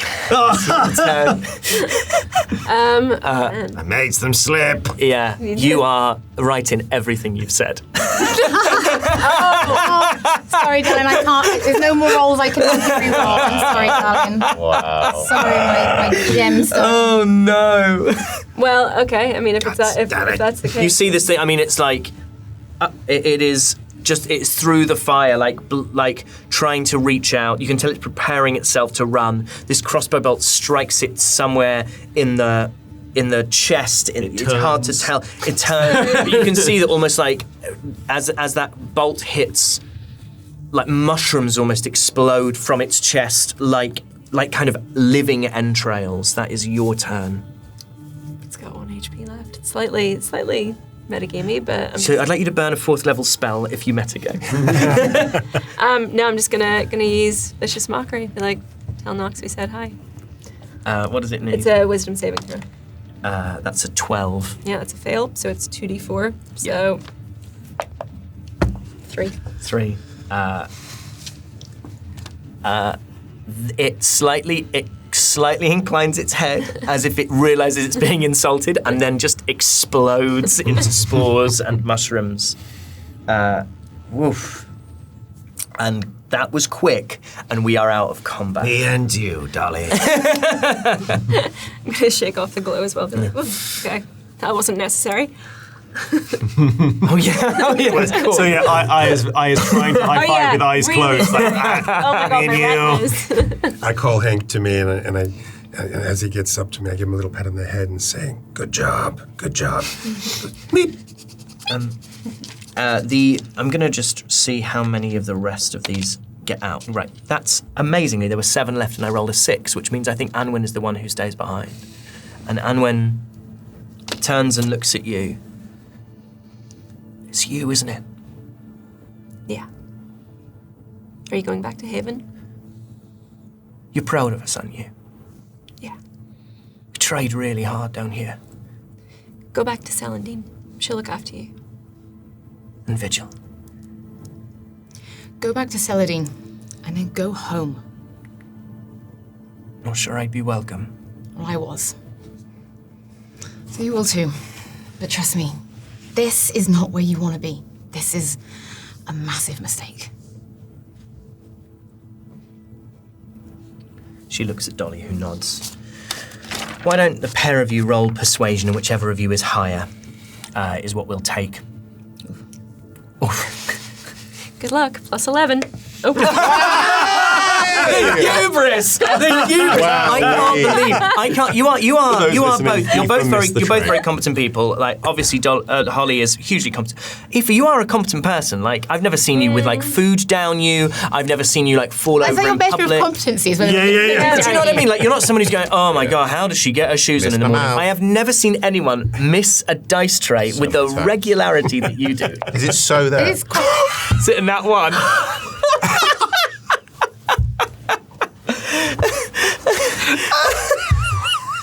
Is this an ability check? Yeah. Yeah, I'm using second one. Plus 11. That's 11. Roll a 3. Right, now it's a dirty 20. A dirty 20. Yeah. Absolute That's wild. hubris of it all. Worst Good luck. midnight I just moon had to ever. burn a use of second wind for that. Worst No. demigod ever. Oh my god. Quite literally. She looks at you, Dolly, and then at you, Elowen. She nods. All right. Do they know you're here? They know I'm alive. Do you want them to know you're here? They might anyway. We've told Celandine to write. Haven's gonna need help, and I've told her to ask my brothers for it. Whether or not she says it was me that crossed through here, I don't know. I prefer they didn't come this way looking for me. All right. Well, good luck. When you get out there, use the fire to your advantage. Do not stay. Okay. And she starts to sort of run up the tunnel, quickly matching pace with those that she was ushering out, and you see them disappear into the black.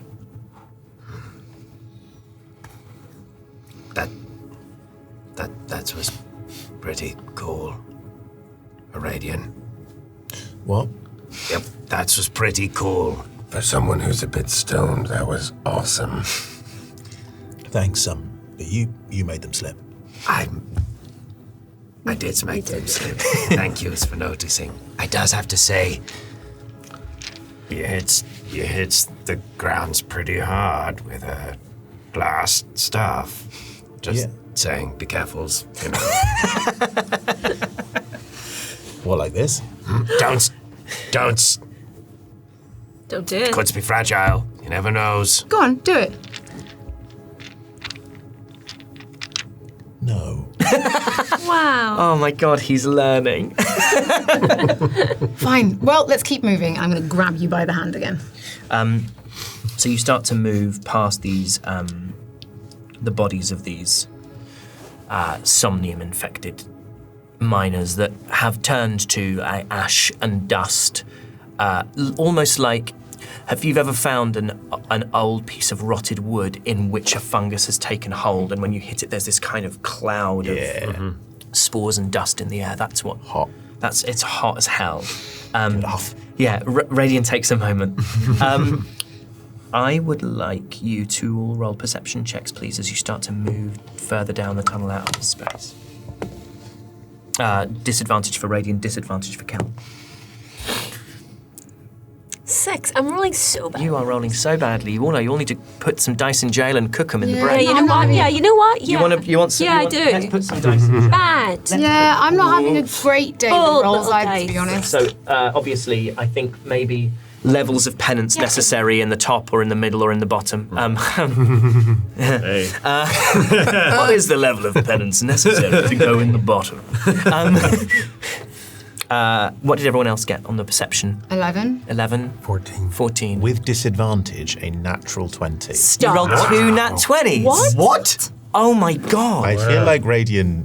This is his. You know when you're like 3 wines down. Yeah. And you're in your best He's in his phase? sweet spot. He thought it was bad, but he's really adjusting to Yeah, it. yeah. What about 14. 14. So 2 14s and a natural 20. So 2 14s as you start to move sort of further down, and again, this place seems to be heading deeper and deeper into these twisting caverns. Fewer and fewer of these gems visible. It's almost like the gems are sort of the first thing to go. And I and Kelnis and Radian, you hear voices. Stops. Radian, you can make out words. And your attention is drawn to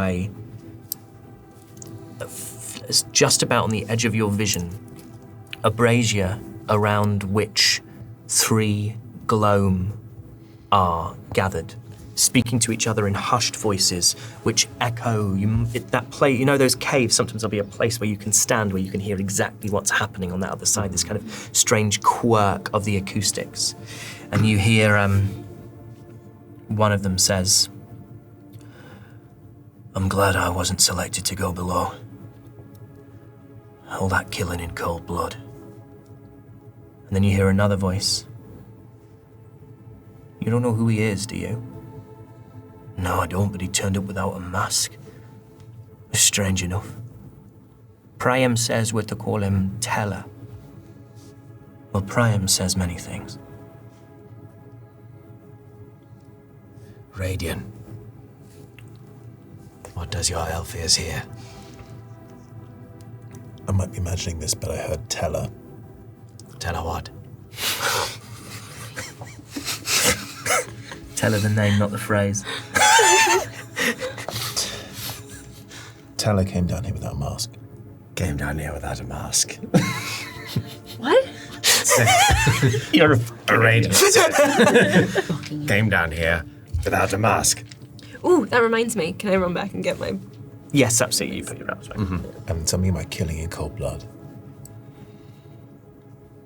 Why would someone come down here without a mask? Because they doesn't needs to hide. The masks aren't just about hiding, though. No.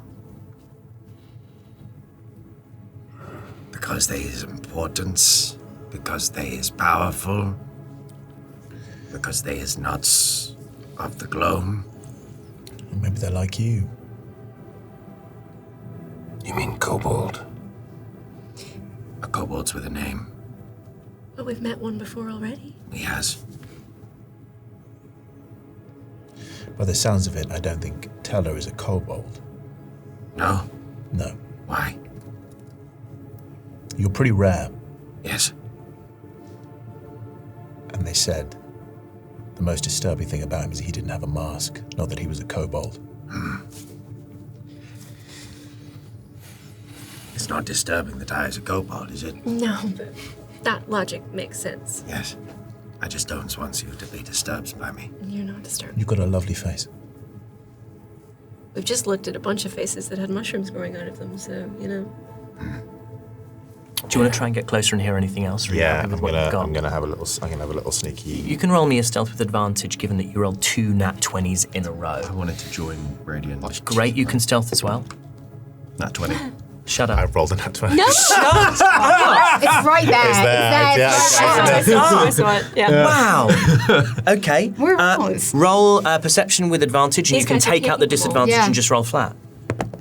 I'm glad that was with advantage because I rolled a nat 1 and then a 16. And a 16. 12. A 12. Okay, so you move silently closer towards these gloam, and one says, "It doesn't feel right.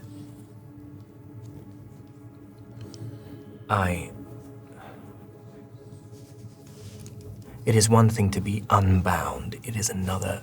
It is one thing to be unbowed, it is another to be savage." And the first voice says,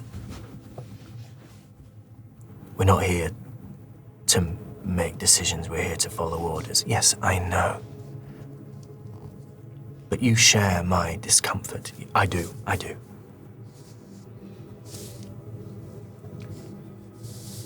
He was pale.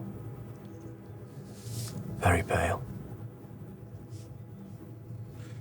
"I don't like staying out in these tunnels any longer than I have to. I'm getting back." "No, I'll go with you. Just wanted to get away from it for a moment. Come on." And the 3 of them, I think I said there were 4. There was one who didn't say anything because they were so tough. And they start to, they sort of disappear from view. There's a fork there's a sort of fork, and they take the right-hand fork of an approaching tunnel.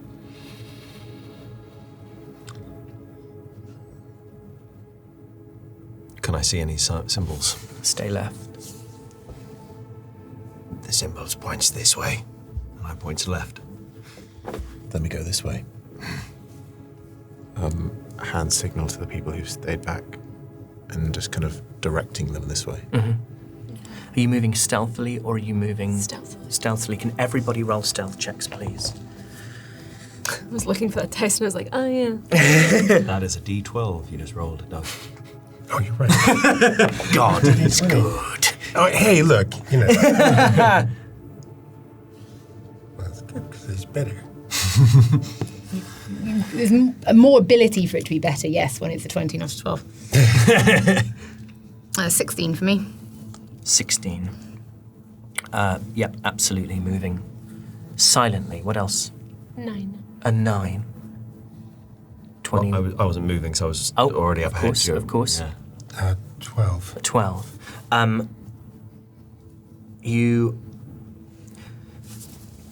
It's like the, for a second you have to be in the midnight moon again. And it's not necessarily somnium or anything, it's just like a slight weakening of the knees. You have the potential to wield so much power. And you have the potential to have dominion over so many people. And your footstep is uncertain. And you all turn as you hear just like a clatter as Dolly your pack slides off your back and clatters onto the stone floor. You okay? Yeah. Sorry. It's all right. Can I try and stealth up to the top of the pathway Yeah. that they... Yep. It's 30. Yep. You can see them. There's this path seems to be lit by regular braziers, and roll me a perception.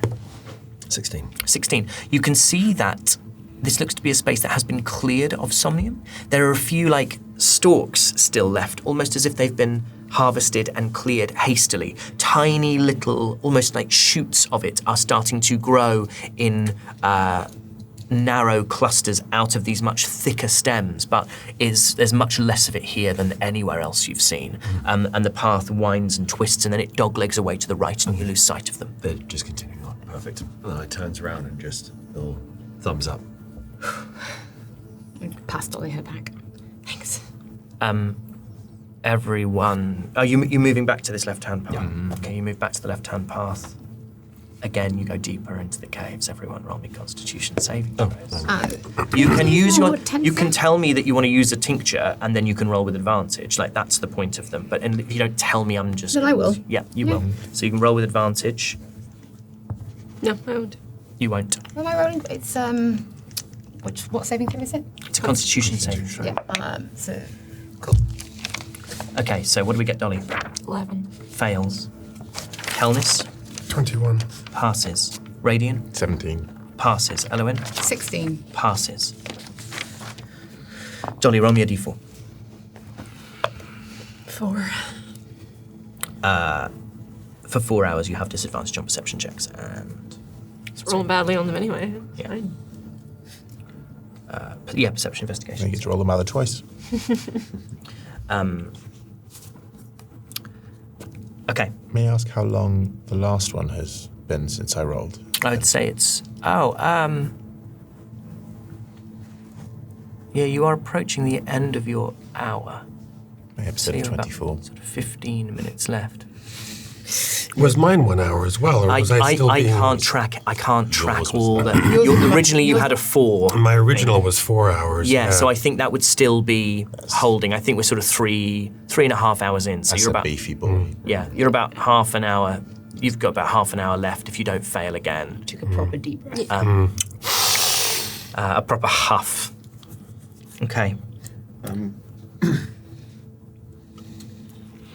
Can I take Dolly by the hand and just sort of hold her hand and sort of guiding, as sort of just but also like a reassuring, Yeah. a little comfort. Yeah. Dolly, you have been near Somnium before, and you recognise the sensation of like a contact high, and it's vivid and very Proustian in all of the discomfort and unhappiness that it unlocks in you. You is not somewhere else. You is here with us. I'm going to squeeze his hand. Really tight. And you move further down this tunnel, following the marks made for kobold eyes. And there is a lot of somnium in this space into which you emerge. Everyone who is not... Everyone roll me perception checks. Disadvantage from anyone who's got a at least one fail. 12. 12. 14. 14. Nat 1. Nat 1. 7. 7. And from a dirty 20 to a dirty 10. Okay, so 14 is the highest. 14 and 12, you immediately spot that there are a few bodies here on the floor. And they are bodies of the corrupted children of the midnight moon. They are lying still, and this whole place glows with luminous light.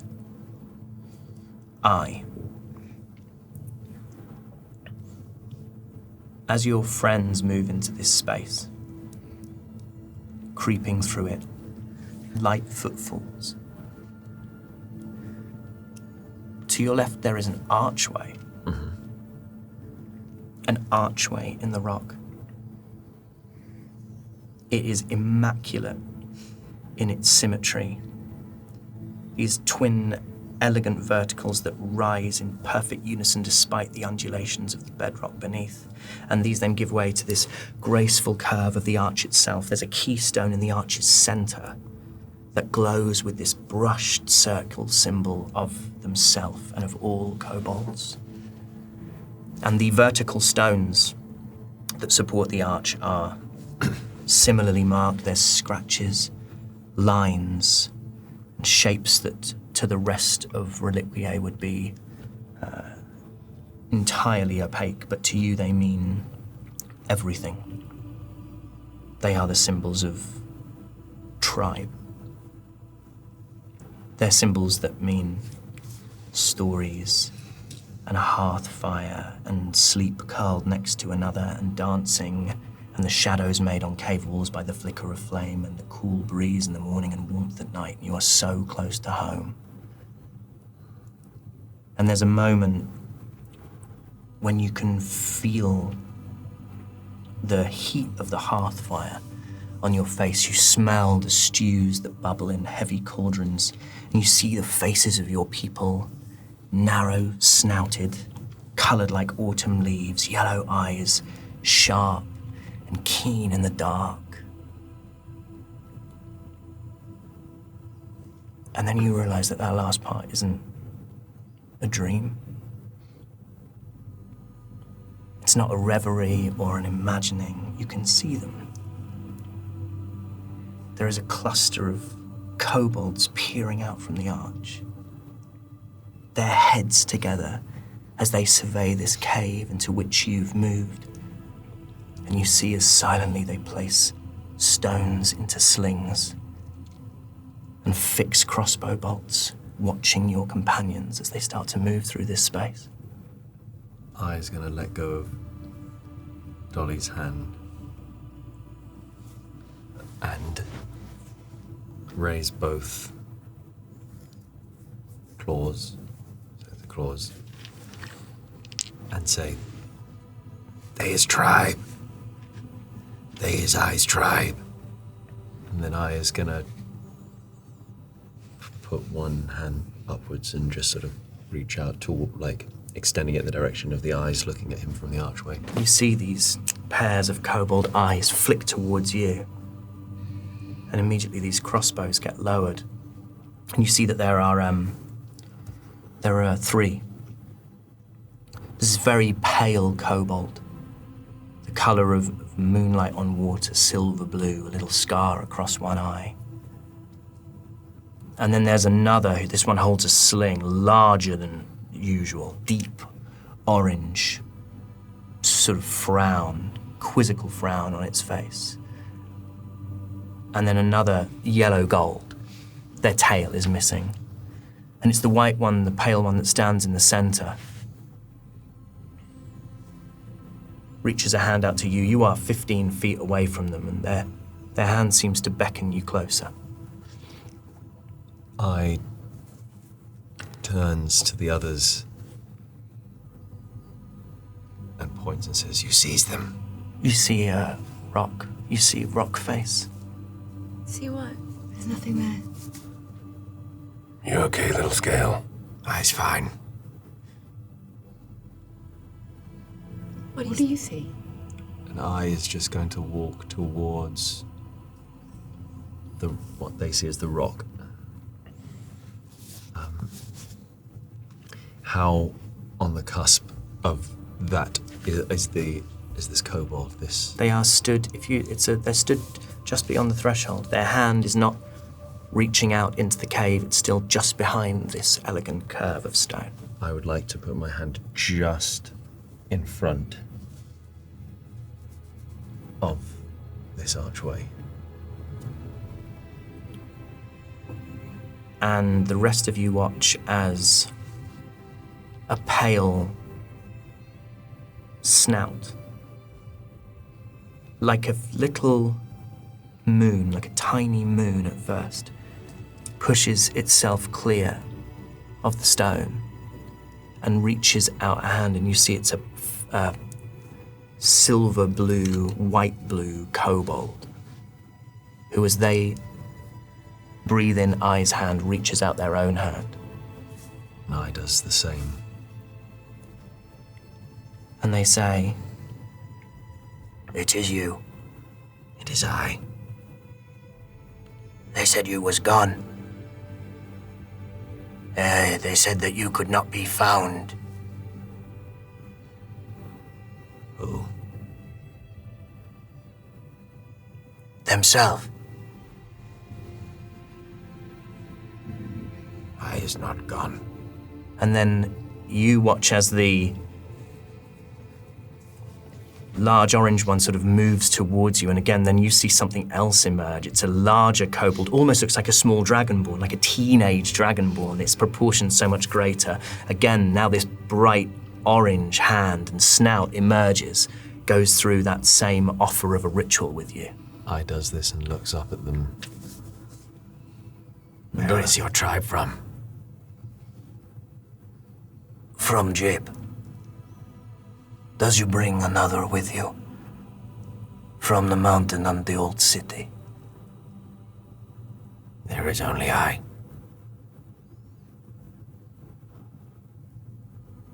Oh. We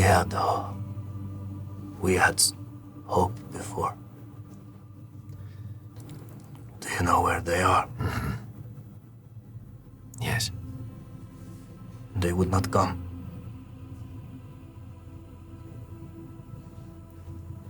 I sort of brings round the bag of holding. Kind of gestures to it. What does grief look like on kobolds? I think it depends on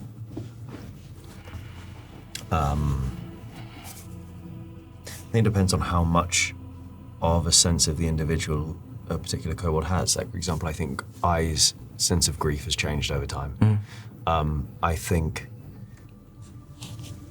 if I am reading this correctly, this moment, I think this is a different case. I think that this is not the same as just if another member of the tribe died. You recall, I won't have you roll this, that when you were in the caves of themself beneath Alvelion and you went to Jape, that was where Parvus was from.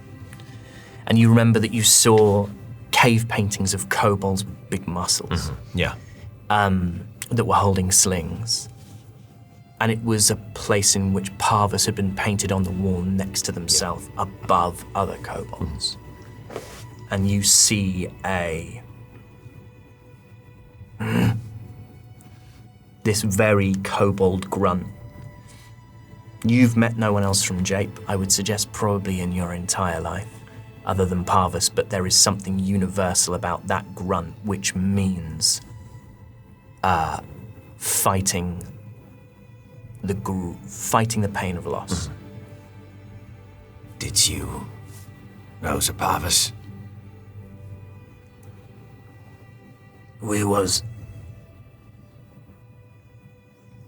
All of us was very proud.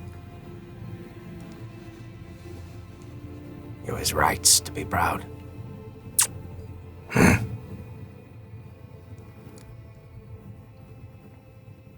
And then I looks at the sort of golden.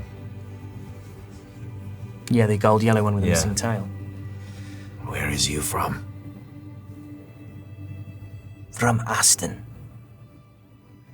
And you remember Aston as this one that was festooned with beautiful flowers. This golden one has not yet emerged from behind the walls, so you don't hear a response. You don't see anything. I reaches out, hand. And then this Greeting. gold snout emerges. This gold, a white, and then a bright orange. Is there more like I? The white one says, All. All. All.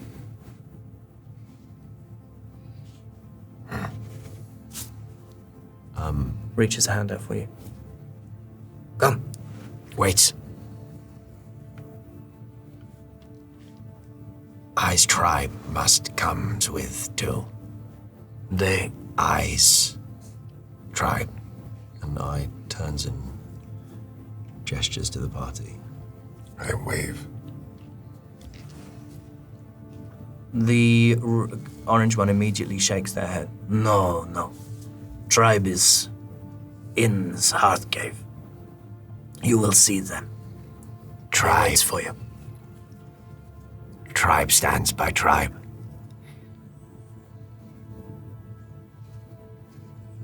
I do not understand. These has stood by me.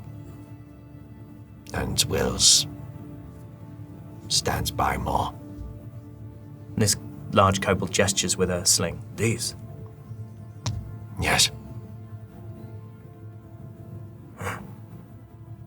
Disappears through the wall. You just see him take a step back. The white, pale kobold looks a little bit more amenable to the idea and says,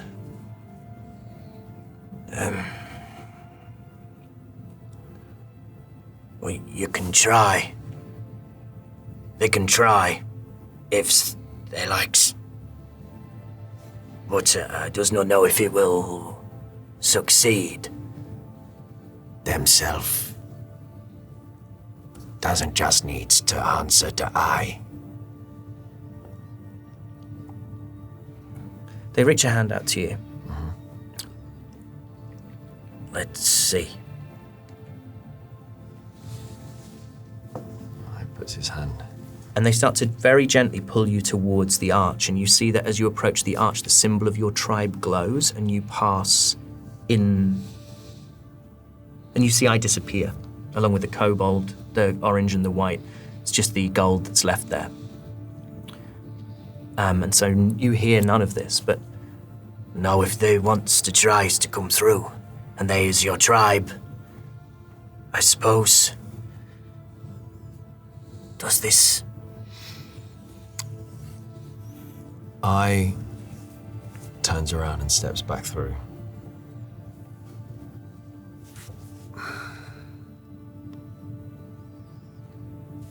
I gathers gestures for the party together. And bring them sort of over to the wall. the golden one says, does you suffer from the mushroom? Or is you in danger? we is always in danger. I think I've been staring at the, like, kind of listening to this as if it was underwater, kind of staring at the bodies on the floor and being like, what? Not yet, but we will be. What? I does not know. Turns to the white one. We could ask those that today serve to speak with themselves. We could, but there is a precedent for this. And they look at each other. Scout.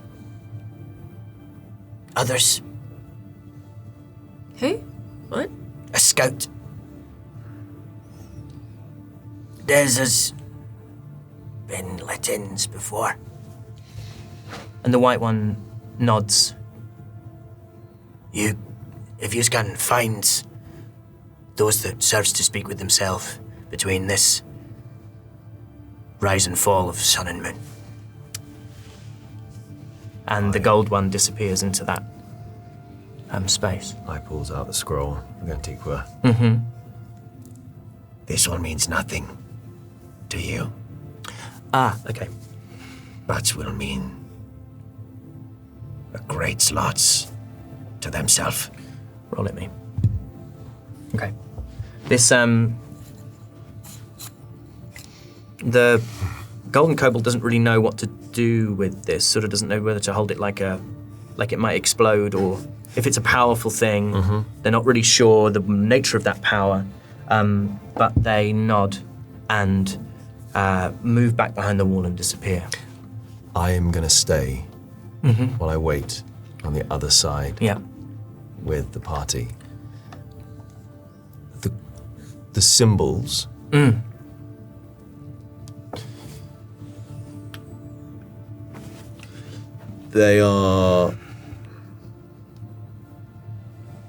They sort of like, so it glowed when I went through, right? The one from your tribe My glowed when tribe, you went yeah. through. In fact, as you watch the as the gold one disappears back through, you see a different symbol glow. Each time one of you is kind of moving through, these different symbols are illuminated. Oh, elevator. It's exactly what I was going for. Thank you. I'm glad it worked.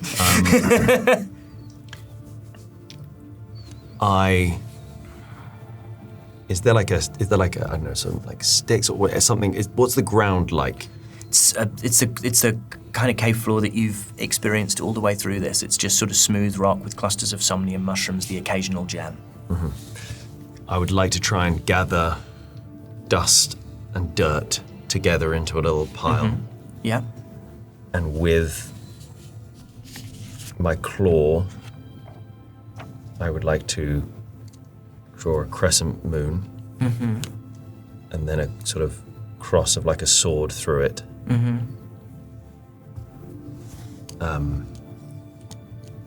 And I was gonna be like, This is I's tribe now. You.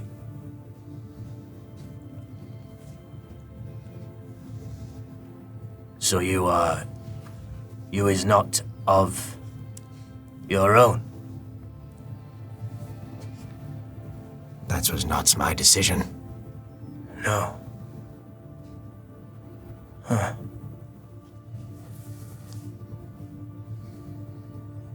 You are very large for tribes. Members of tribes. No scales. Some scales. Big scales. Big scales. Where did you come from?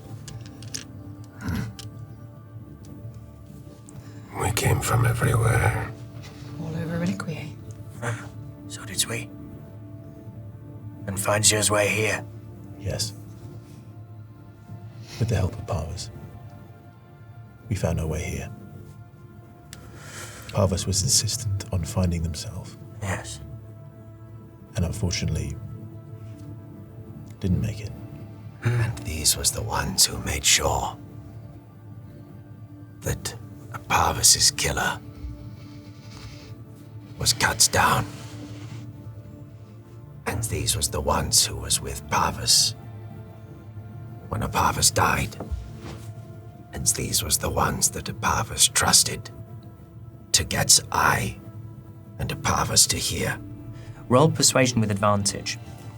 I would say mechanically they have no power to affect the magic, but it's about how on side they are to this concept. 16. 16. I think I understands a little. And these is the tribe that looks upon dead gods. Oh. So you are not the masked ones? No. No, No. we have slain many. There are some here. Yes. There's moving. They, takes some of those like a scout was down to the very depths. Once is at the depths. I has followed as far as I dares. Themself has said we is not to approach in case they sees us and the safety breaks. But they takes the ones like to a scout down, bound and hands and eyes. And they makes marks on the stones and prepares wood. Perhaps for a fire, or And she says a word that to you in Kobold means celebration, birth, death, loss. But you would probably translate into common as like ritual would be the closest word you have that you've learnt or heard. What if we were to do something for you? what could you do for us? Remove the threat. Kills them. I knew a scout once. It's just funny. You knows a scout? Yeah. Yeah. I knew a scout. Oh. Scout is, very nice. Who is a scout? I'm sure it's not the same scout. Who is a scout? Bryn. Part of the old gang? You hear something, you hear before you see kobold feet hurried on stone. And then from around the corner, led by the golden kobold with the missing tail, is this kobold, a colour of rust, that has this headband with a single blue-green feather. And she looks at you and looks at the white and says, You is to come back inside? They says, themself says they are to be let in. He has done it for a scout. We will does it before. We've done it before. Come along. Can they hear this? No. Just on the other side. the rest of them can't. We is to go inside. Okay. Himself says he's okay. Oh, yeah. Winnie, yes, we must get back from this. This is very strange. I hears. I think they is quite keen we does this soon, so we is not drawing attention to this place. That would make sense. Well, this is what we came here for, right? Okay. Trusts I. And then I would like to take Radiant's hand and put it in Elowin's hand and put it in Callus' hand and put it in Dolly, I'll take. And I is just going to walk through the rock. And the new kobold with the headband. Yeah.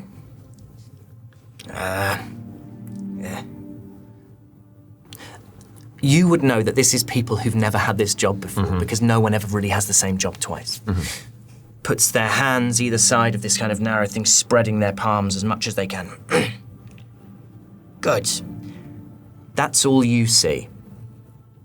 But from where the rest of you are, as you consider this rock, it explodes into colour.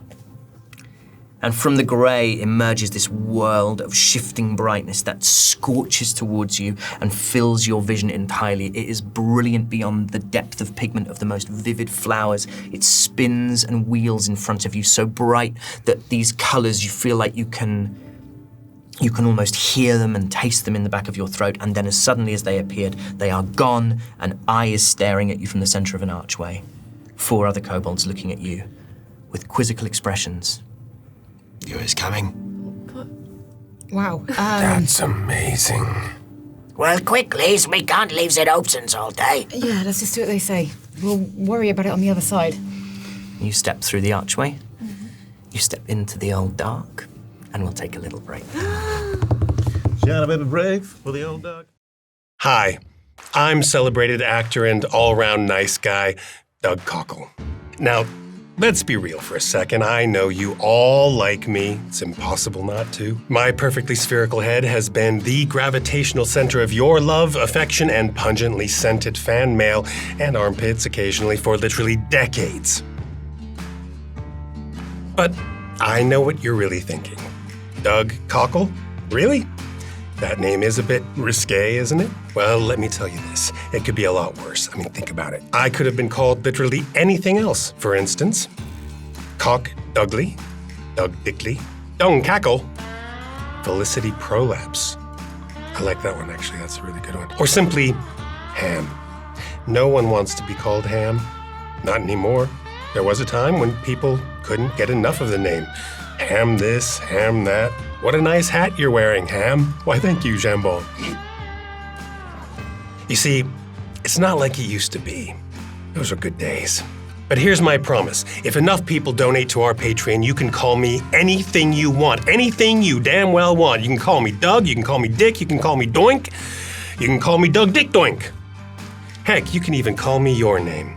If it's a cool name, like Jet Engine or Missile Boy or... But maybe I'll call you Ham once in a while. Wouldn't that be nice? So sign up to our Patreon now for cool extra content and the chance to butcher my name the way it was meant to be, like a good ham. Patreon.com/natural6. Is that a full stop on there? You put a fucking full stop on there, man. What's wrong with you?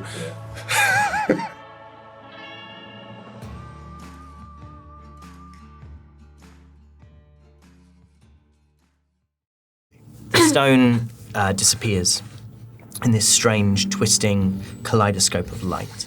And you've seen these 4 kobold faces looking at you. One pale, who has been doing the majority of the talking. This large, bright orange one is going to stay sort of where they are on guard. The others being the golden one with a sort of severed tail, and this new one that arrived with a little feather in the headband watches as the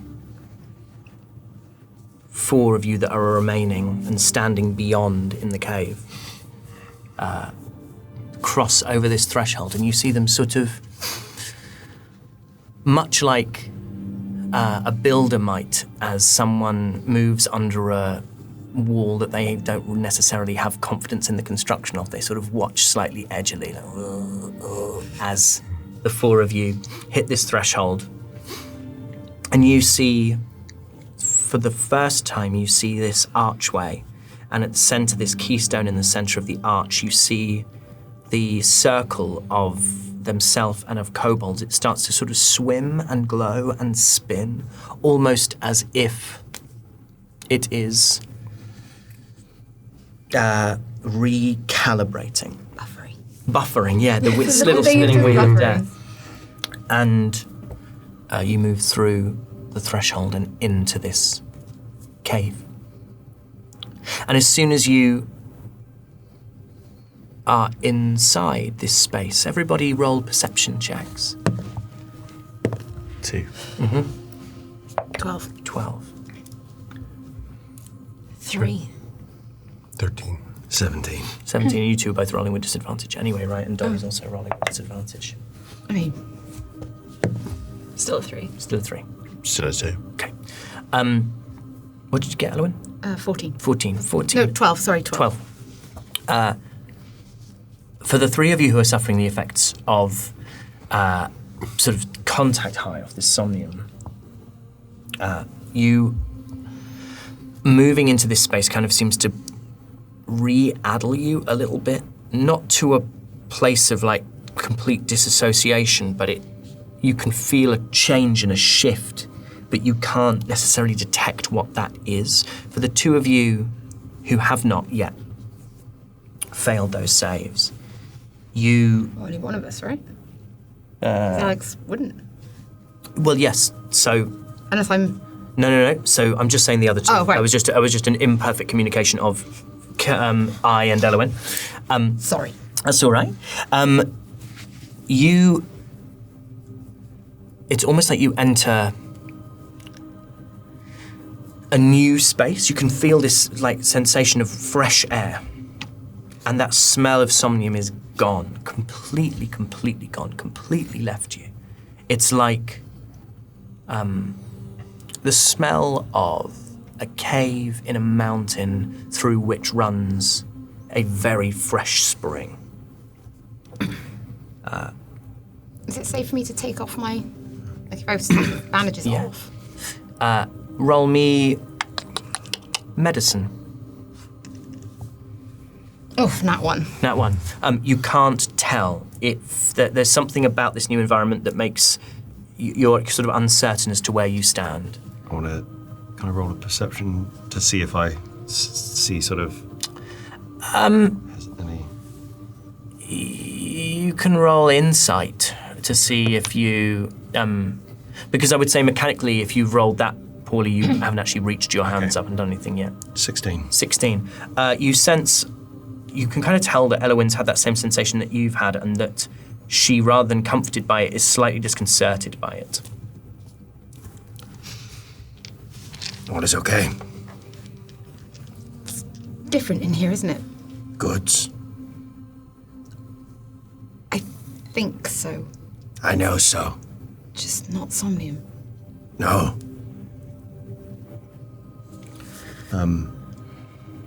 I turns to all of them. I does not think you needs this anymore. I just reach up and take it off. Great. You reach up, you take them off.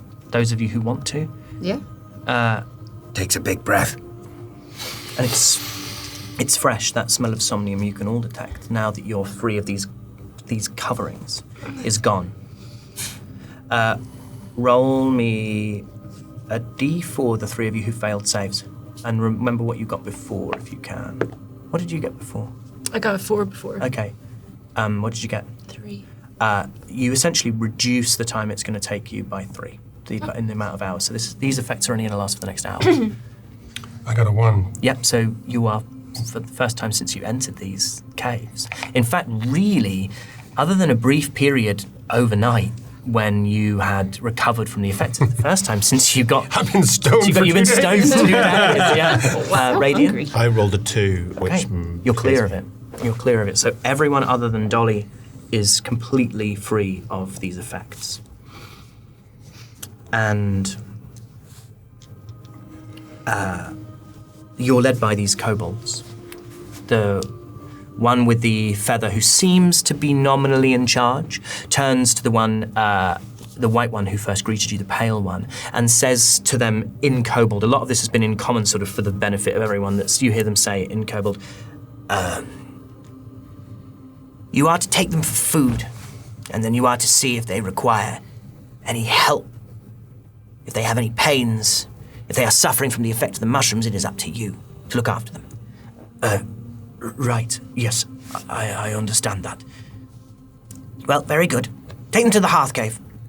And then this kobold with the little feather gives a sort of a little incline of the head and then disappears down a different tunnel.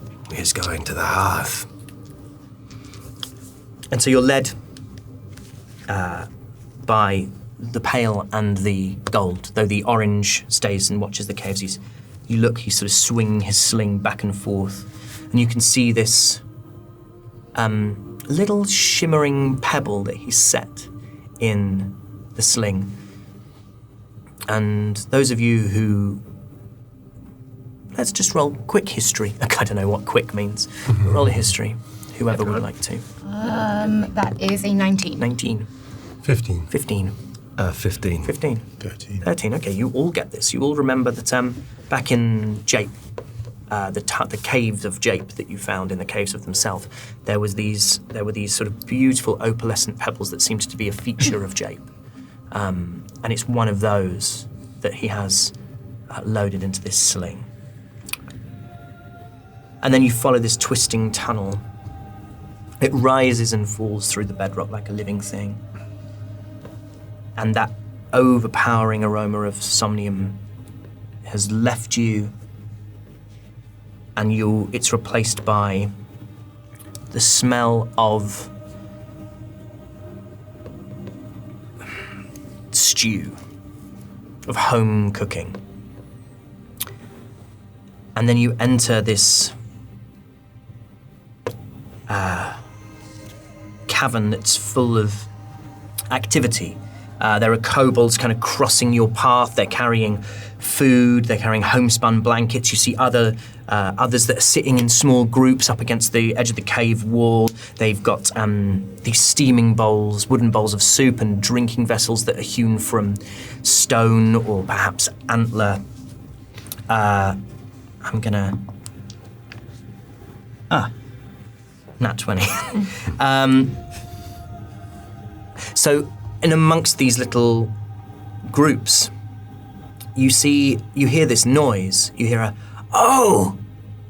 And you look, and there is one of your tribe. You remember them. Mm-hmm. It's them.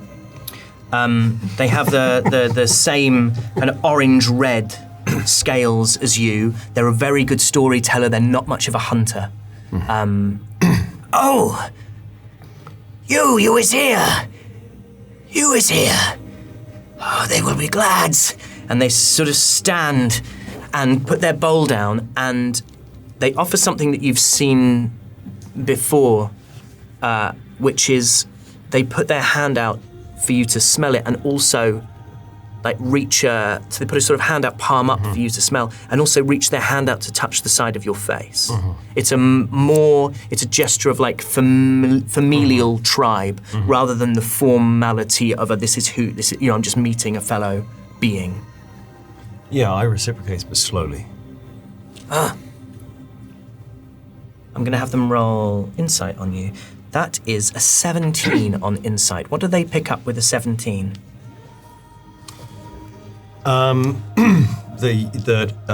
Yes, there is familiarity, but that there is a sense of maybe some feeling of trust, like a bond of trust has kind of like has been severed a bit, but not in like a way that we might traditionally think of it. Like it's a bond of trust is an active thing, right? It's sort of like an inactive, just natural thing that sort of suddenly feels a little bit unnatural. So like meeting a relative, like a close blood relative, but there's Once an upon a atmosphere. time, cousin used to come around to your house Right. for every family event, and then cut to in your 30s, and you're like, you see them once every 5-6 years. And you've been through some shit and they never called. Yeah. Right.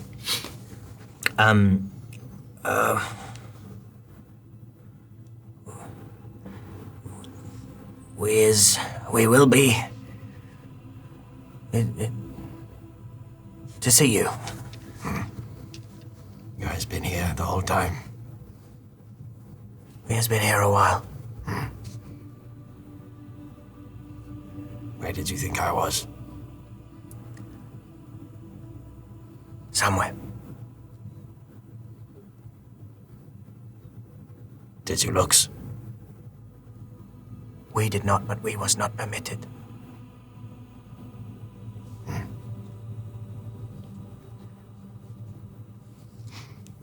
Where's the rest? Some. And you look and they sort of sniff. Some, many in hearth. Some in infirmary, some in crash. Some in craft. Some sleep. Most in hearth. What happens here now with the tribe? Does the tribe all now, with all the tribe, is one tribe? Yes. Yes. Themself, they speaks of all kobolds. All. Well, Does you know of any other tribe that's did not have one Jape. Apavas? Yes. And that is the only other. They step closer into you. And they look kind of sheepishly at the white and the gold. And they make a noise that says to you, could you give us a little privacy? And the white and the gold sort of step back. And they switch into like an accent that's kind of less this sort of high kobold that everyone's speaking and more very much the regional version that you're used to. We did want to look for you. We did try. Many of us on different days. We spoke with themself. They would not say. They simply said it was our duty to remain safe. That was our purpose until such time as we were ready to be brave, and we were not ready to be brave. We asked many times to be allowed to find you. So it was themself. It was. Themself who was able to bring all of the others here. Yes. You would think that maybe across all of the tribes that there were kobolds out scouting for some of the others. And yet somehow all of them made it.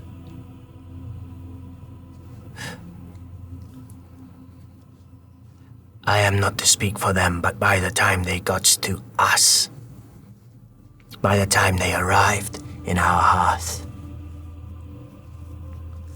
I has never seen anything or anyone so afraid as themself was then.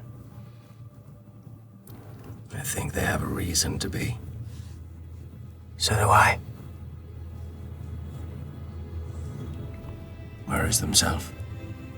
In the histories. What does themself do with their days? They thinks. Hey. I has only been in there once to seize them. It fell for me one day to see them. They tries to understand what has been and tries to understand what will come. Well, I is coming. Yes. I is glad that you is. We is all sorry. We all wanted to find you. We all believed we would see you. I am more glad I is right than sorry I was wrong.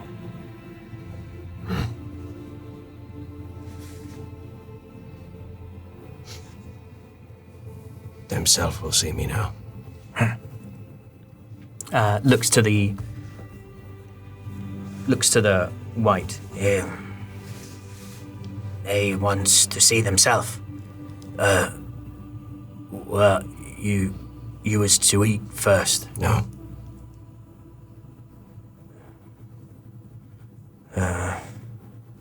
You was to be taken to the infirmary and to...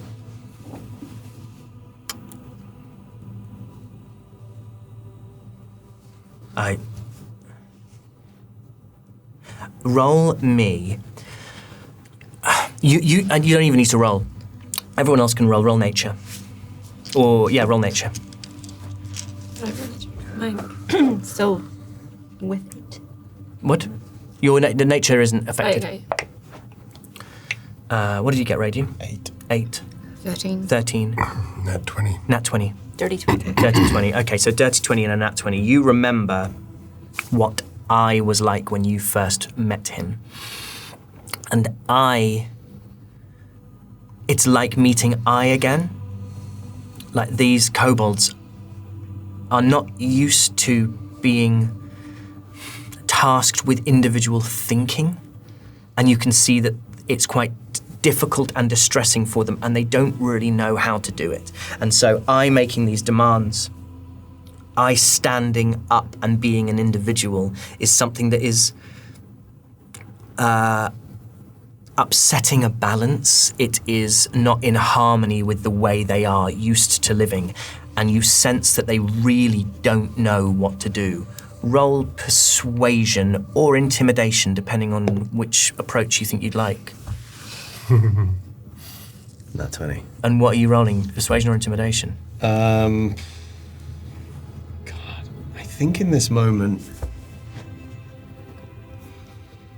I think it's intimidation. Okay. You see this pale kobold sort of drops their shoulders and raises their shoulders and sort of drops their neck.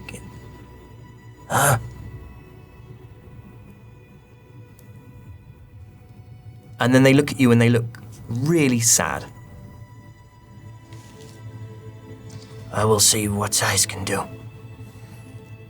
Do I pick up their sadness? Yeah, 100%. What you just felt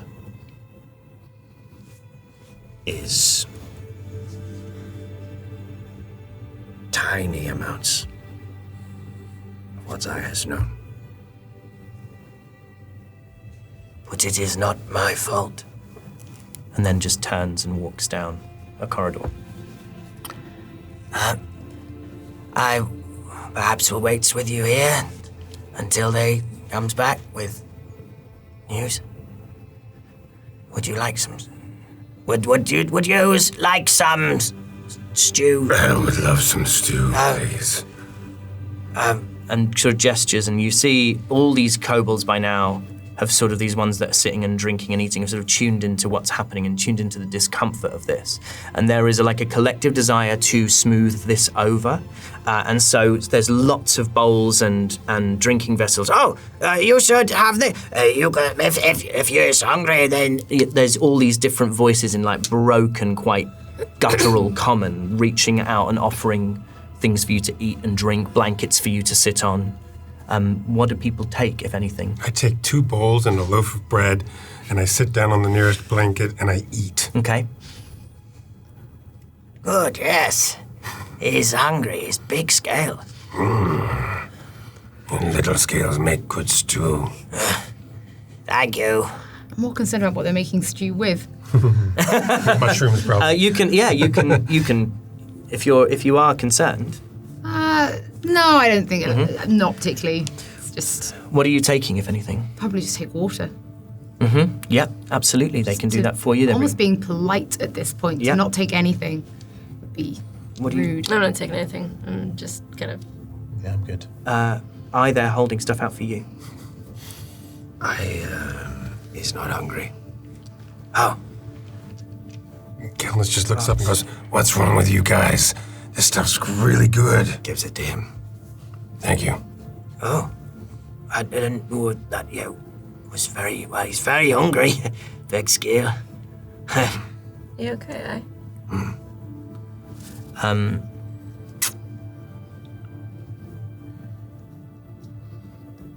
And then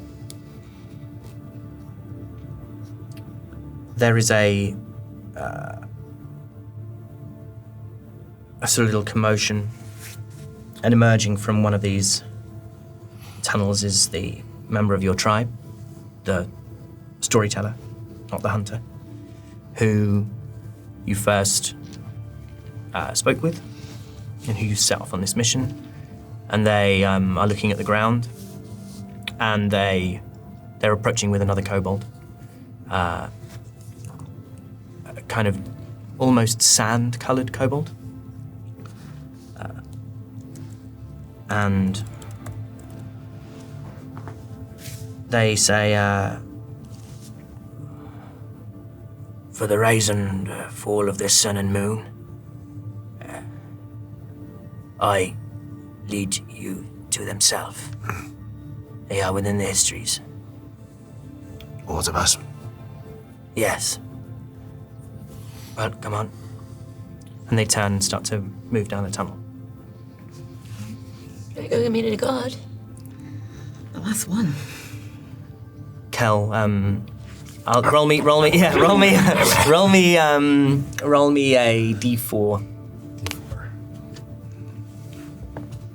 3. Oh yeah, you've managed to scarf all of this stew. Like all 3 bowls of stew have gone by this point. The bread has kind of been sort of saturated by how done. It really was delicious, and very nourishing. It felt like a very, very clear broth, like a ramen broth or like a pho, like something kind of full of like bones and aromatics and very sort of restorative.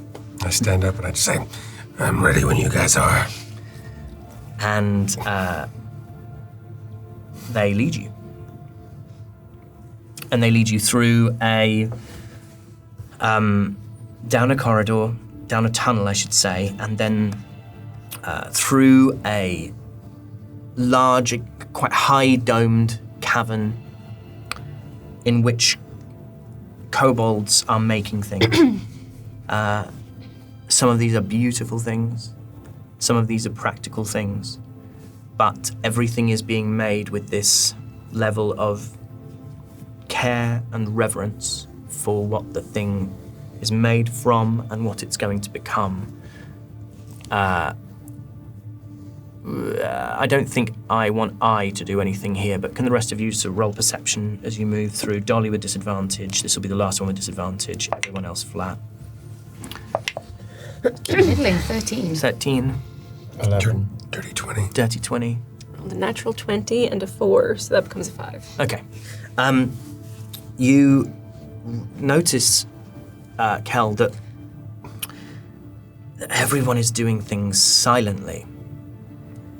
But then the more you look, you've realised there's a communication here that you don't understand, but that you can start to tune into, which is a kobold will be working on something and reach a hand out without looking, and the right tool is placed in their hand, and that there'll be a grunt or a noise or a nod or a blink or a slight inclination of the head, and a kobold will throw something from the other side of the cave, and the next one it's like this, almost like a hive mind, like an unspoken, wordless synchronicity of intent between all of these kobolds. And you move through there. And you are taken to the mouth of a narrow, low-ceilinged tunnel. And this sand-colored kobold looks at you and says, Within is themself. You is to see them away from other eyes. They has things to say. You is not coming in. They are not for my eyes or my ears. Before going in, who is you?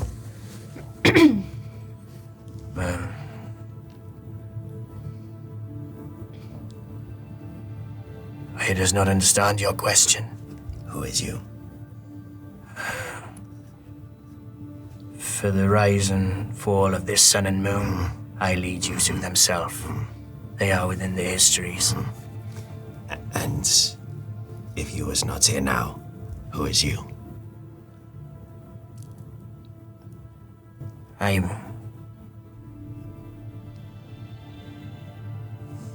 care for the hatchlings. I make soup. And if the hatchlings was not here, who is you?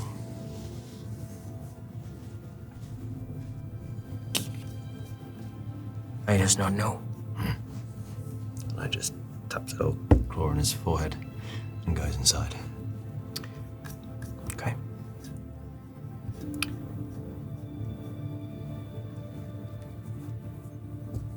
So this tunnel is barely wide enough for a single person to pass through. And those of you that are taller than a kobold, which is all of you apart from me, you have to stoop and almost sort of shuffle along, your shoulders brought in, your back's hunched.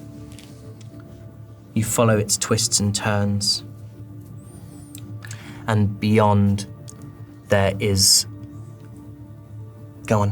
I just want to say that up until that moment, going in, I had eyes bricking it, but outwardly and almost performative. Things like that, like it's sort of challenging the kobold, things like that. The moment he's like, and takes a step inside, and he knows that there's no one in front observing him, he's the one leading the way, he's at the front, like, his like, if it could, as a cold-blooded animal, his blood runs cold. Do you know what I mean? There's like, he's walking with a sudden feeling of, like, literally feeling like a child walking into the head teacher's office, angry at the head teacher, but still feeling like a child walking into the head teacher's office.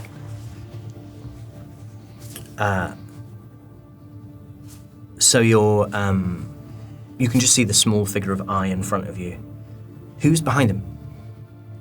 Sure. Yeah, Elwyn. And then Kel, and then...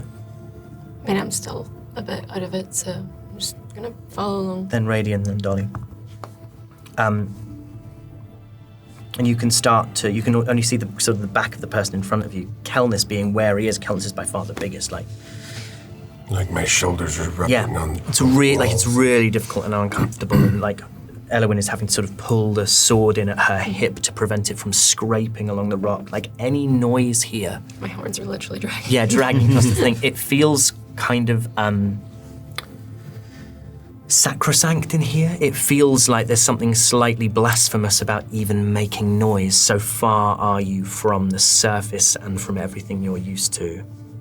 But there is the beginnings of light. And then there is a smell, an aroma. And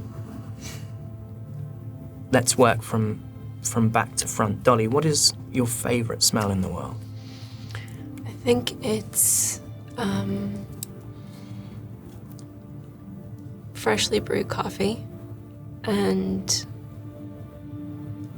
cut flowers in fresh water. That's what you smell. Radiant. Smoke. But smoke on smoke in an autumn evening burning in the distance. That. Kel. cedarwood and blood orange. Elwyn. Summer rain. And I.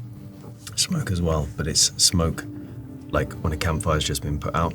So it's the smell of like going out to adventure and explore. So that is what you smell as you move through this tunnel with this light growing. And it twists and turns and undulates, and the smell fills your nostrils. And then you are in a cave. And across from you in that cave, there is a figure lit by firelight.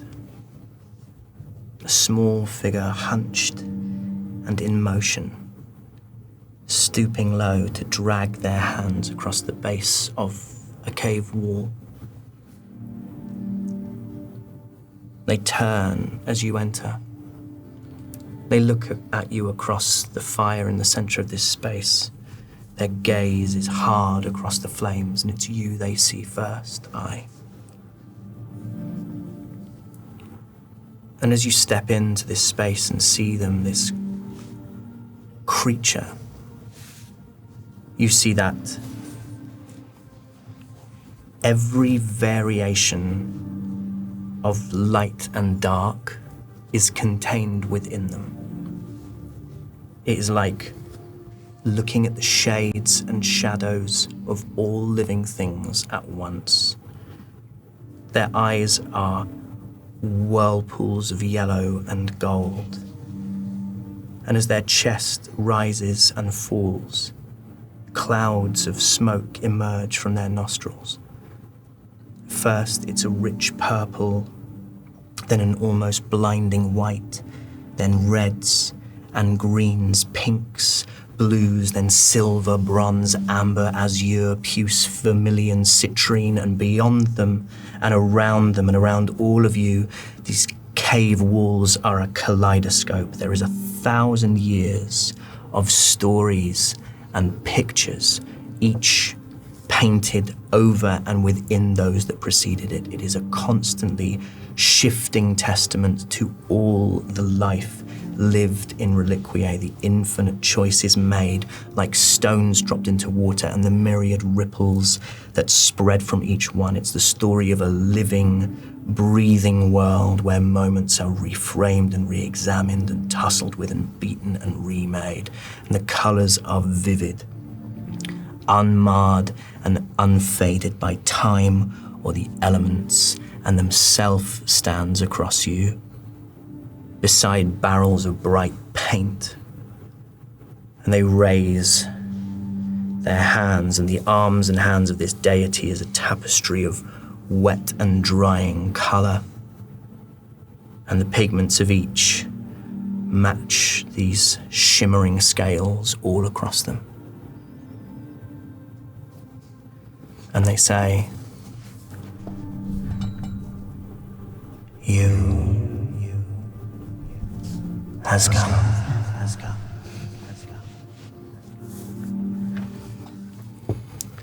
You is here. Yes. How long? Always. Since I left the mountain. Since I found as many as I could.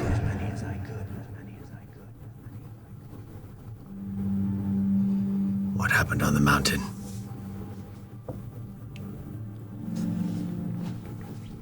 Roll me insight. Is a 24. What were you expecting from themself? Something more akin to a kobold. An actual kobold. They are kobold shaped. Yeah, but They I are mean, absolutely kobold shaped. from what we saw on the mountain with the bodies, and having no understanding of what a god directly looks like. Or a living one, at least. Yeah, exactly. Yeah. I kind of almost thought. I guess I kind of thought, almost literally just. I was expecting to almost be underwhelmed. And now I've been overwhelmed. You just be whelmed. Totally overwhelmed, but like what I now see from what I was expecting, what I now see is actual answers. Before I was like wanted answers, and now I see answers, Yeah. if that makes sense. And with your, it does, absolutely. And with your 25, right, on your insight? 24. 24. Oh, in that case. Yeah, sorry, yeah. You see a softness that you didn't expect to see, perhaps, or at least a discomfort. You don't know whether it's regret or regret at the nature of what has happened, or a discomfort at the fact that themself is being forced to address it. Mm-hmm. But you get less initial ego than perhaps you might have done. I think I said it the first time in Kobold Draconic, so I'm going to repeat it again. It says, What happens up at the tops of the mountain?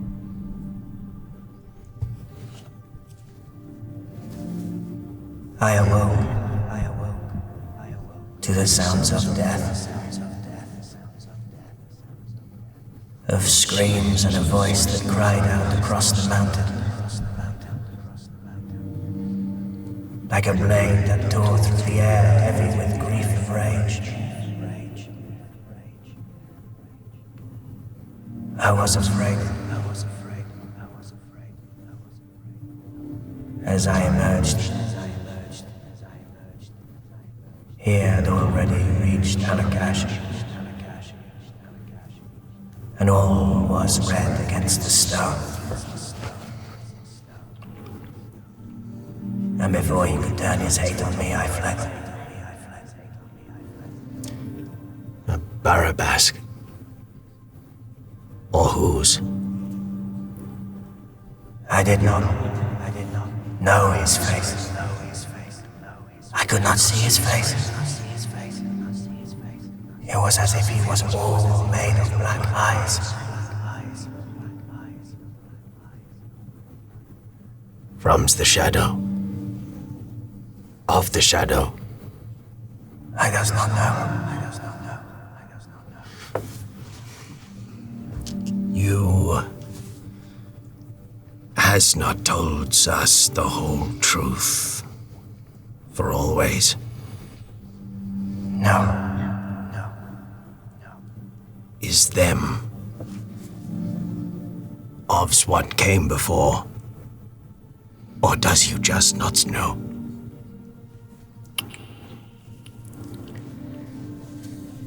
And you see that their shoulders sag for a moment. And they take a deep breath, and when they exhale, it's gold steam that turns blue and green like a rainbow.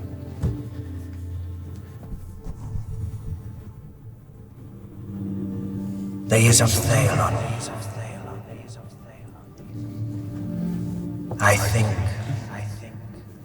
there is a child she bore. We heard of them. And the orbs. You heard the orbs.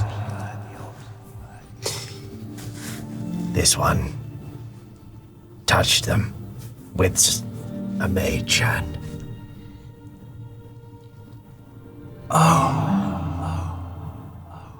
They look at Radiant.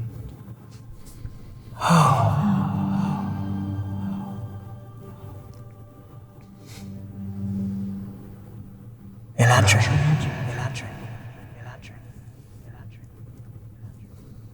Summer, though the light has faded somewhat. She was proud most of all of the Eladrin.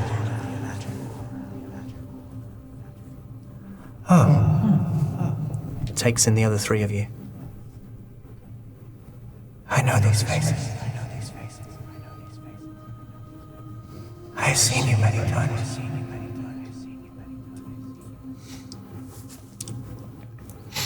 Where?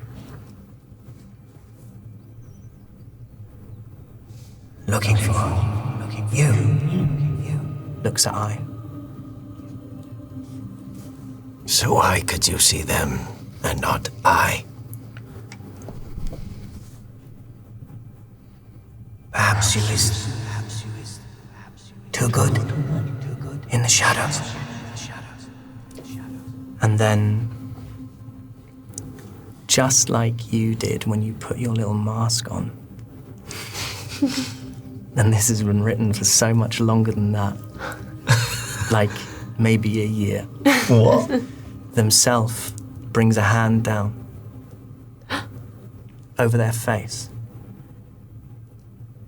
as if they're wiping perspiration from their brow, and by the time the hand drops, their appearance has shifted. And gone are all traces of the draconic, the scales, the sharp teeth, the pointed ears, and they are replaced by the face of an elf with pale skin, wisps of brown hair visible beneath the rim of the helmet that denotes them as a guard of Barun. It is the elf that Radian first approached beside the mural of the virtuous, an elf that stood beside Marcus as you handed over gloam cloaks and revealed your names, Nat 20 stealth. Now themself brings their hand down again, and the visage becomes that of a human with deep tanned skin and centre-parted hair, a human who wears the robes of the learned friends and bears a scar down his left cheek, a scar carved by Iago's whip. And as quickly as it appeared, that face too is gone. It is replaced by that of a yellow-skinned tiefling with horns like a ram that mourned Malachine at the base of the fable, the greatest of the murmurs, telling stories of the goddess raising fish from the river like a murmuration of swallows, like a dust cloud, like shooting stars. And then the tiefling fades, and in its place is that of a gnome that holds a wooden paddle whose hair and neat trim beard are coloured deepest purple. Fucking yeah. And then there are more faces that you do not know. There's a wizened orc with shining green eyes, a young dwarf with a thick red beard, a round-faced halfling with a snub nose, and a cloth cap. So many faces. I looked for you.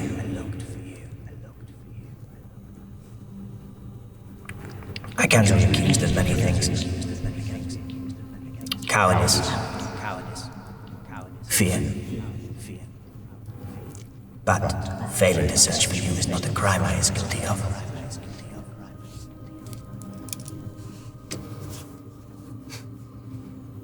There is a words I has learned from this one. Fuck.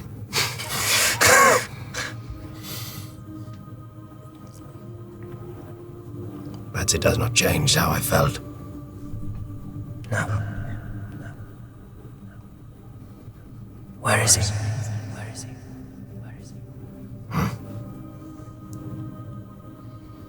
I thought I would see him here with you. I hoped. You don't sense. No, I would have thought you would have I felt does it. not. Where is he?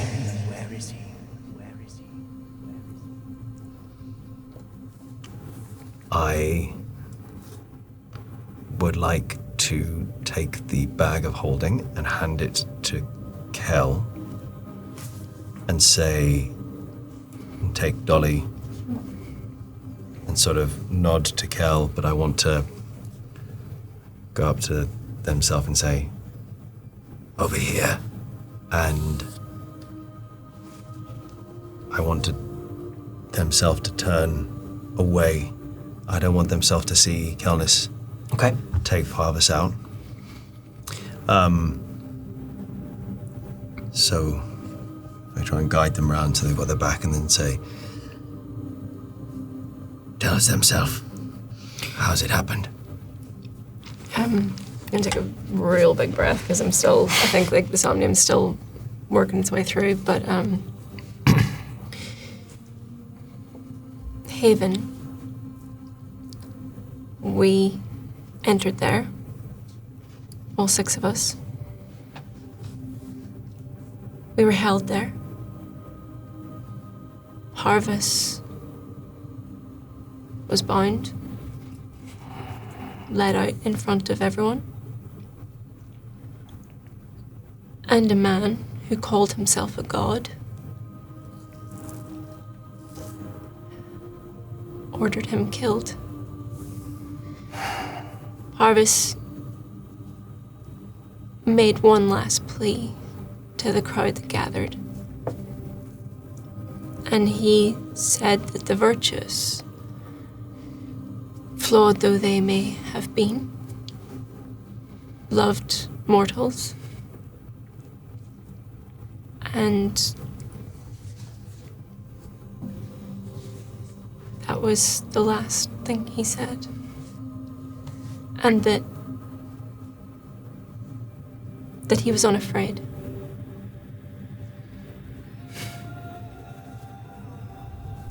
Unafraid. Unafraid.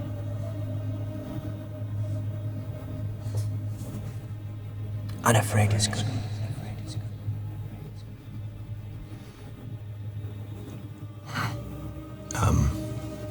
And I nod over themself shoulder to where Kelnis is. Hopefully.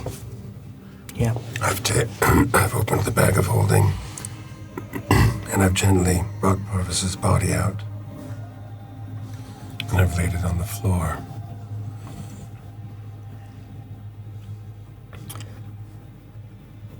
And themself kneels down next to the body.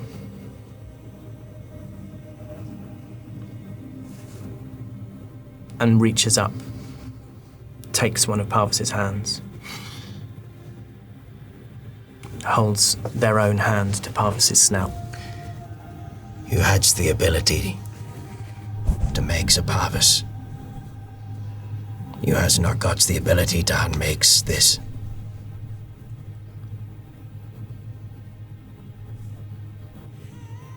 No.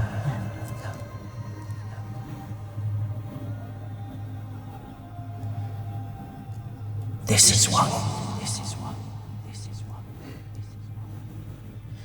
is what the world does to us.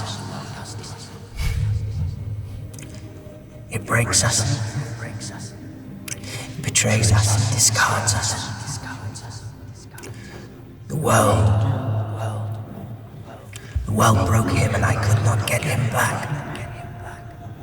But did you not make the world?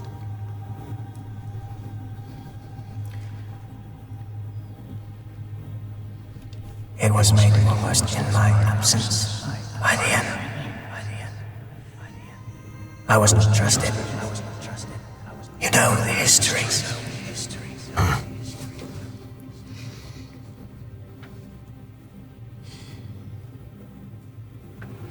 Why did they lie?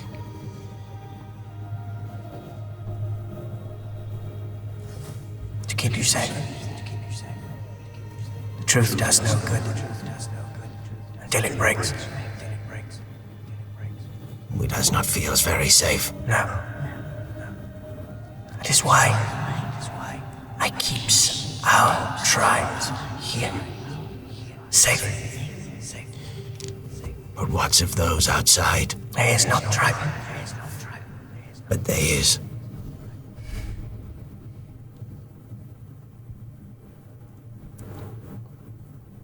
I see the children of those who shunned me. I see the children of those who betrayed me. I see the children of those who inflicted more misery on our people. The dragonborn, children of Ignace. One of Theon's many accomplishments. Nalgash. Do the children bear the sins of the fathers? Those same sins are still enacted today. Look. And they gesture down at Parvis. It's the first time you've seen any real spite from them. Look what they did. And you tell me that you are not like them.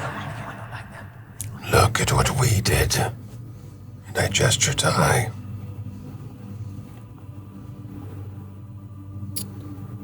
Roll me persuasion. 16. You brought him home. He has my thanks. I cannot save everyone. But you doesn't even try.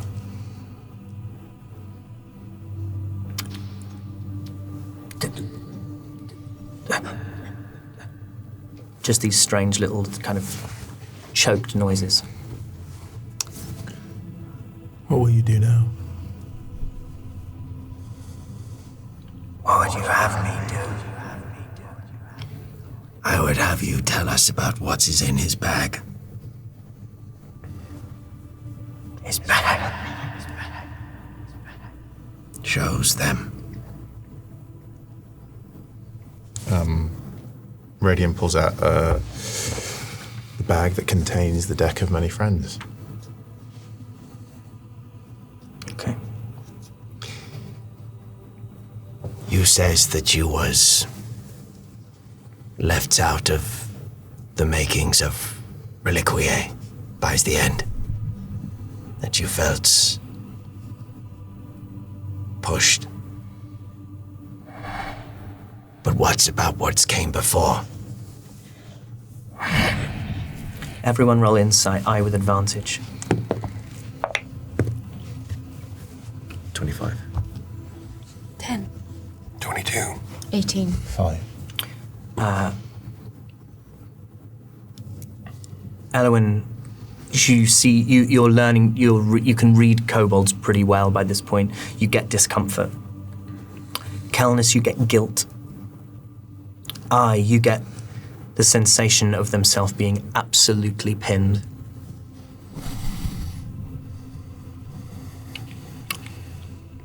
This is a shame. We all carries equally. What does you want to know? Who is they?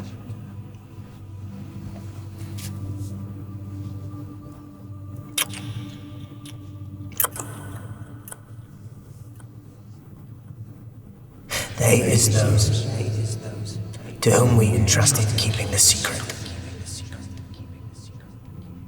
And they would not keep the secret. Of the war. Yes. And they was before the Antigua. They was all made in Sentiasa. And so's it was just easier to... What's... It was not my decision alone.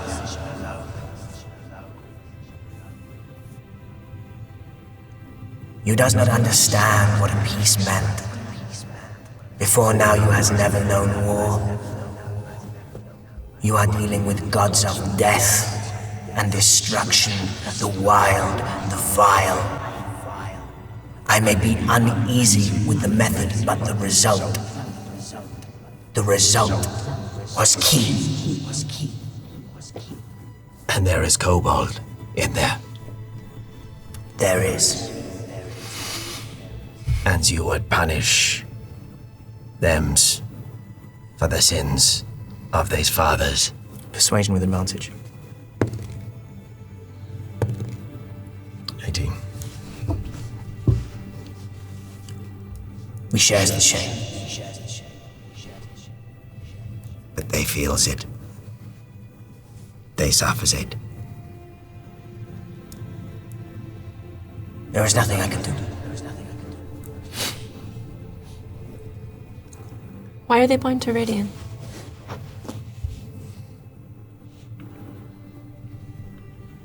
Because he opened the plains.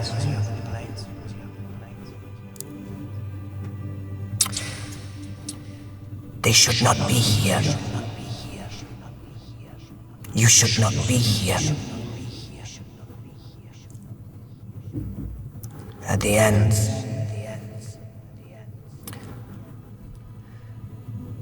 there were three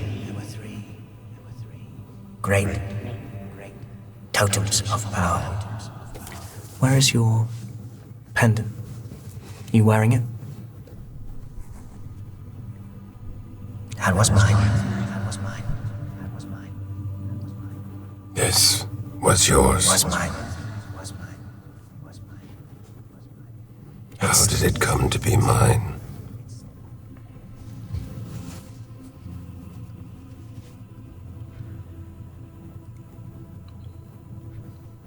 I gave it. I gave it to the other virtuous as proof of my loyalty. To do with what they would. They did not trust me.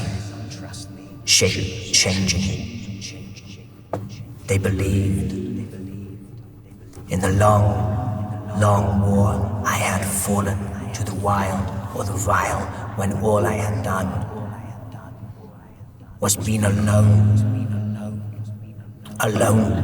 and listening and speaking every truth I could back into the ears of the virtuous, but they did not believe me. And when the war ended, I agreed to give up this and give them this. What happened with it then I cannot tell you, for I went deep underground.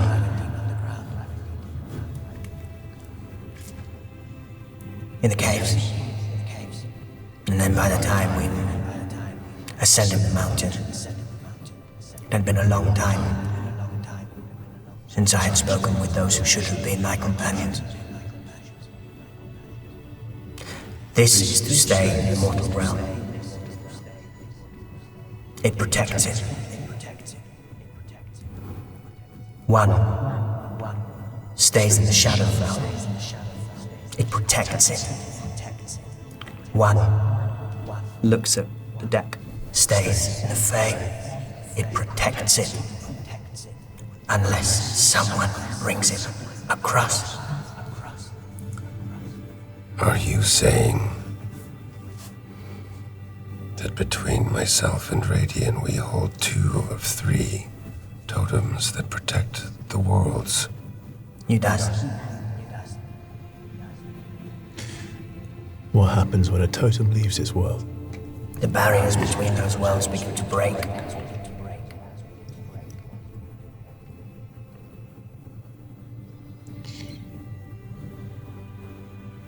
You carried it when you passed through. You must have done. I don't remember. Briar holds.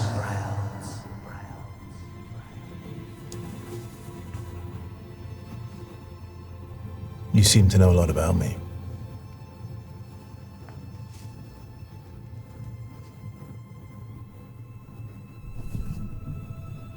Yes. You said I'd traveled across planes. How would I do that again? It is easier to return than it is to cross. Take that with you. You may return. And only me.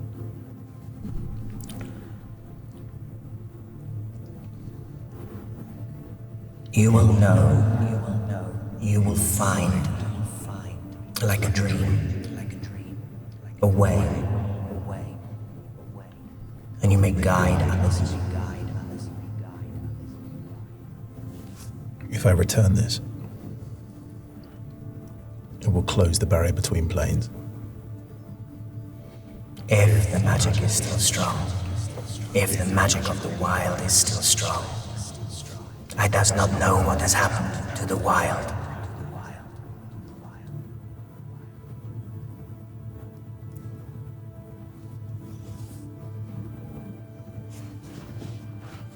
The shadow will flood.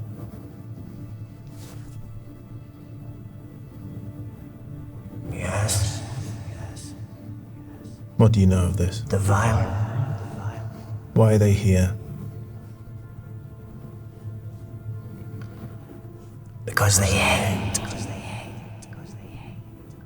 Because they wish for dominion over all things.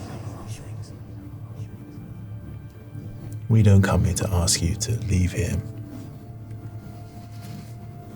Or move or change. We just ask you to help us. Help yourself. I don't know yet. I don't know what you can do.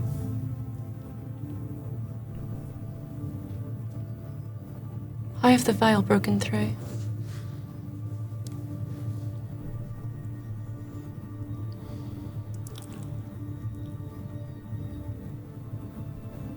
This place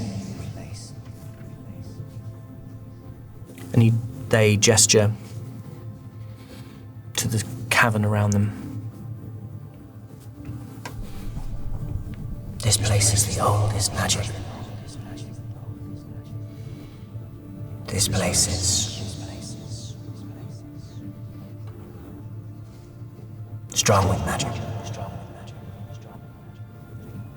I just don't know how they does it. But I fear it is here that they emerged. I was not present at the time, but I sensed it when I returned here. Black and many eyes.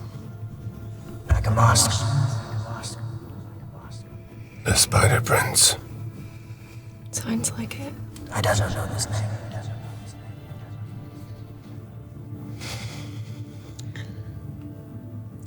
Makes sense as to why the gloam and the web are aligned. Yeah. But how the Spider Prince gets strong enough to kill nearly all of the gods? Maybe he's one too. Child's is of more than one's plane.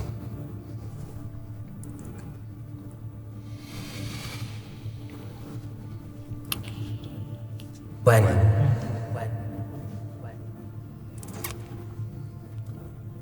Thalon was of two planes. The once wild.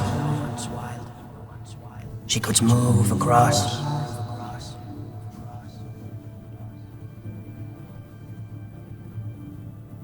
She told us she was, well, she felt of her choice. She was to have a child. And that child put everything at risk. The wild wished us to return into them, to allow chaos to take its course. The vile wished it dead. We would not do that. And so, we placed the child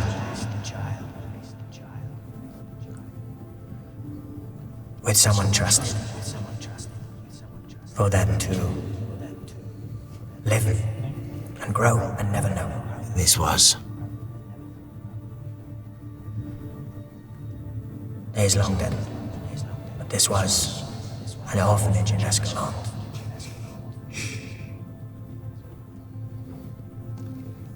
Escalon. It's where the web was founded. So the rumors go anyway. how does a gods have a child? Can the gods just creates? Or does it needs more than one gods? The child was not a god. The child was half god and half mortal. But this was Thalon's. This was love, she said. This was love. And we would not. We refused to kill anything made of that. There was a shame in the virtuous. After all that we had done,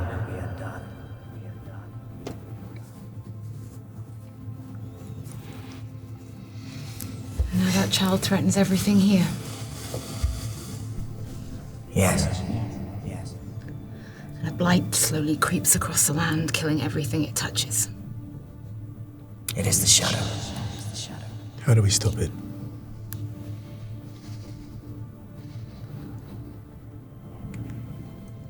You must end the darkness. What? Just seems impossible when you put it like that. Who are we? How can we possibly do that?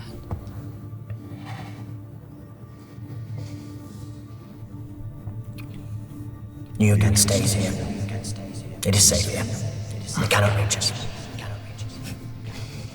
That is not how we work. Well, that is how I work. Staying atop a mountain, looking after themselves and keeping themselves safe, hasn't worked for the rest of Reliquier so far. We have people out there. It's not how I works. If we chose to not stay, but to find a way to end the darkness, where would you suggest we start? Ewan needs the dragons. The Dragonborn. The dragons. The dragons. The dragons. What do you mean, dragons? Where? Lathy. Why does you think the forest moves? I grew up in Lathy. I heard nothing of dragons. Did you hear of a white stag? You absolutely have. This rumour, this legend of a white stag that moves through Lathy. Yes, there were tales. Did you ever find it? I never saw it.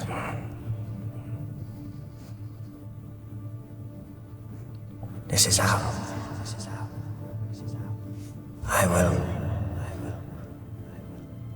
I will not risk my people. I cannot do it. The white stag in the forest of Lathy. Yes. And the stag will lead us to the dragons. Yes. You said there were 3 totems. We possess 2. The totem for Reliquier and the totem for the wild. What is the 3rd totem?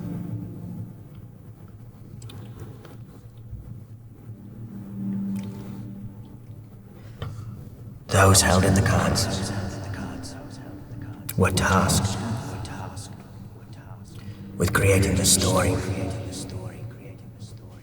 of how the piece came. They wrote a truthful version. That is it. In the Shadowfell. A story. We wished for the people.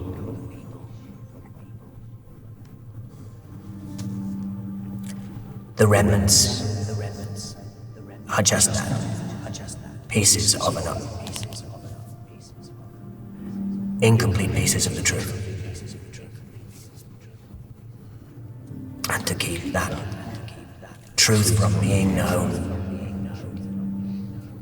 well, there they are.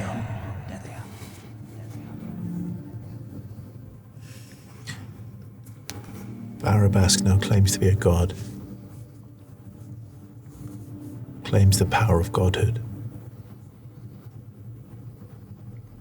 I personally would see him dead.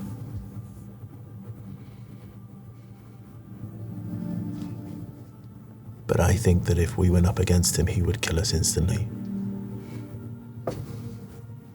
I would ask you to give us something to help us, at least. I will not risk my people. I need my own power to protect them. I am all that is left. Surely we can do something for you. What can you do for me? We are safe. Reliquier is not. Reliquier is not all mine. They proved that to me a long time ago. No. And what will you do when the rest of Reliquae is a burning husk? Burrow down into the earth with nothing left? Nothing to eat, nothing to hunt? Nothing to drink? No stories to tell? What then? Are we safe in the earth? Nothing else? Persuasion. Oh, a big moment for the band. Wowee. Wow, what a time to be On let out of the jail. Barabbas jail On the as well. Barabbas. Oh my god. That's a 24. You can stay out. You're well done. Himself does not giggle.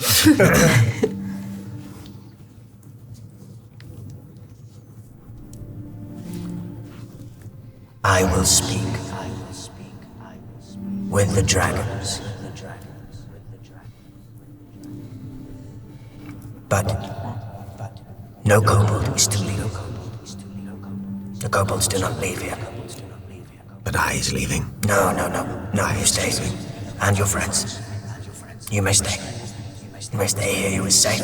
There are others, not unlike you, that we have rescued from the mushroom. I believe that we have a stag to find. No.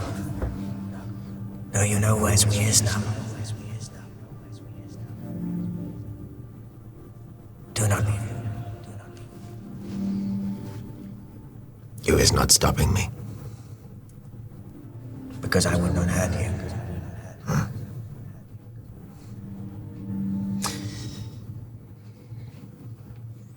When you was on your own, you said you felt alone. But you didn't. Because you can choose to be alone, and you can choose to feel alone. What you felt was abandoned, and you can't not choose to feel abandoned. If I wants to go out there, and you thinks I am alone, that is okay, because I can wants to be alone. But I won't be, because I has tried. And you is no longer kobold. So what is I? Not my concern. So it was never about love and care. It was. All these things I did to find you. All these faces I wore. All these risks I took to find you. Only you. And you returned, and now you would leave again. Because this is sounding a bit like control. And is sounding a bit like treasure and not love.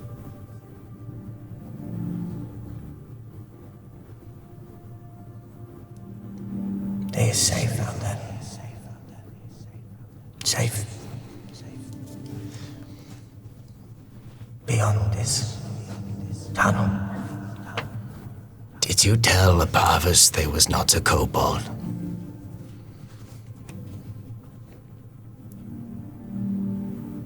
No. They.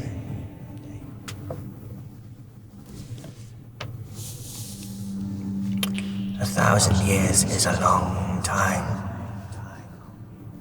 We have had angry words already, you and I. Imagine that for centuries.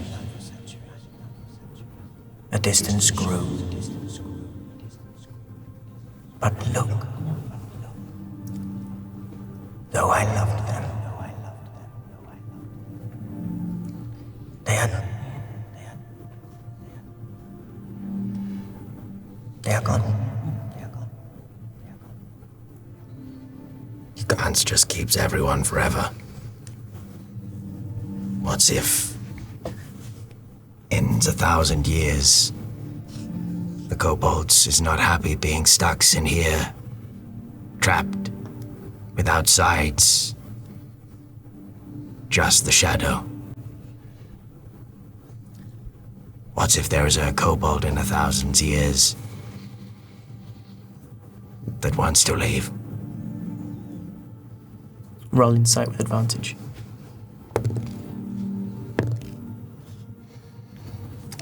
16.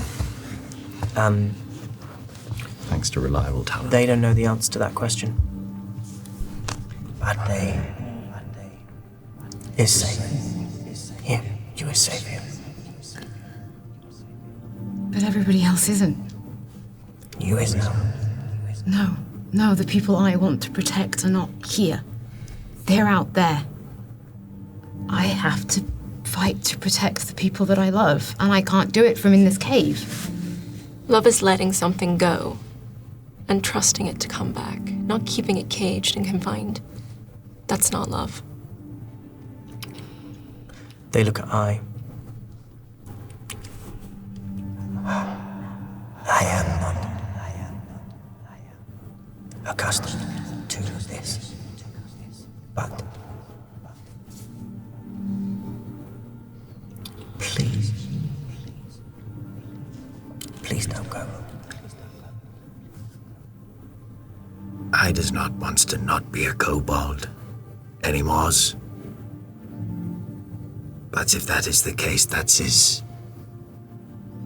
decision, not I's. Callus steps up behind I and places a hand on his shoulder and says, I is kobold, and I is our friend. And we will do what we need to do to protect Reliquie and everyone who's in it, kobold or otherwise. Step up on I's other side and put a hand on him and say, and we are tribe. I wants to tell you about someone who showed I that it is okay to trust someone you might not trust. Someone who was a help to I. Someone who I did not understand at first. And they was goods. And I does not want them to die. And they is called a Quincy. They is a gnome. And they was good. Very good.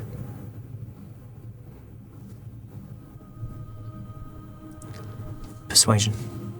Can I give him bardic inspiration? Yes. You can take it off Kel and give it to him. Just in case. No one. Yeah. Better than tribe. Better than those who rely on you, who need you, who you need. Is that not just everyone that is good? No.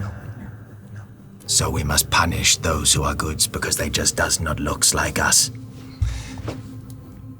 We must choose then to be bad because do not help those that is good because they is just not us is to be bad. You does not understand. You does not understand you as a child. You has not lived in the world. I has lived longer than you, but not in the world. You has chosen not to be part of it, so what does you know about it? It could be a totally different things to that which when you last saw it and use it, the people's different. I made you, you will not speak to me like that. So it is about control? No. It is about safety. Sometimes there is a very thin line between safety and control.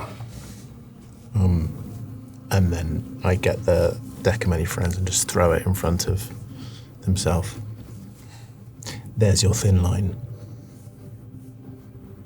You keep me here, And the Feywild keeps flooding into this place. The barrier between worlds is broken, and we broke it. I do not appeal to your heart, for I know that it's set here. But your head, that great mind that has lived for centuries, longer than I can even fathom, surely that can understand that that here does not make this place safe. It makes it one of the most dangerous places here. And I do not want to bring that to you. We need to leave. But we will come back. If you want us. Or we can forget about this place. But we bring you danger when all we want to do is protect those that we love.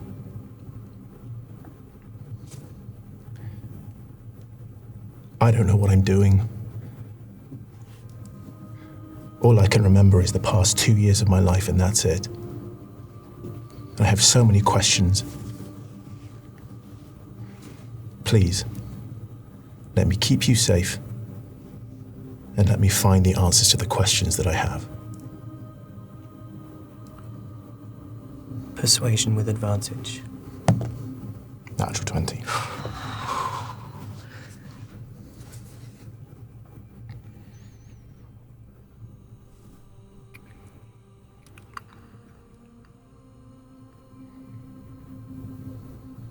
This is what you want. Looks at I.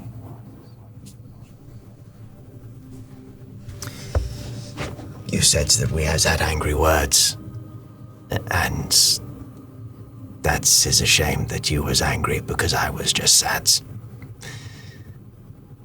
And I will not let the goods people outside die because I was just scared.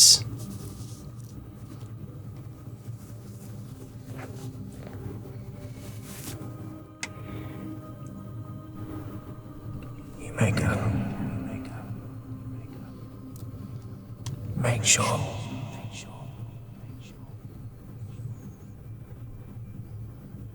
Make sure you seize your tribes first, before you leave.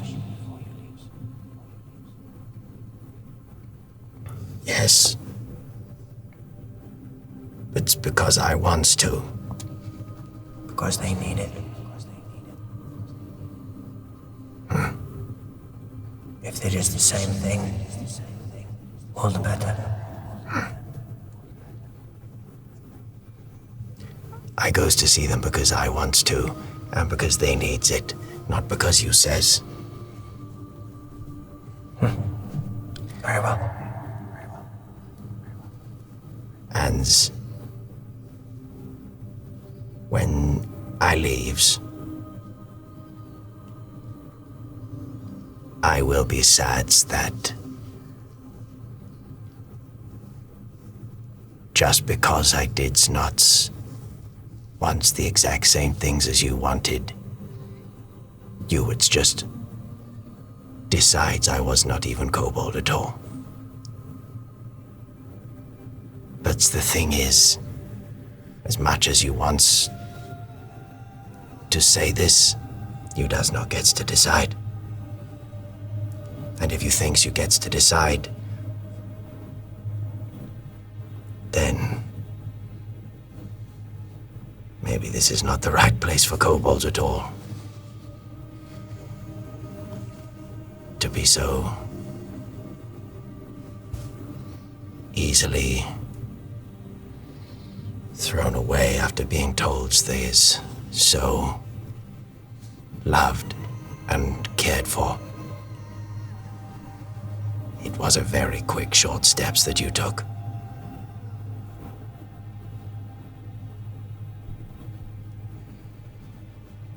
You may go. Come on. Let's go.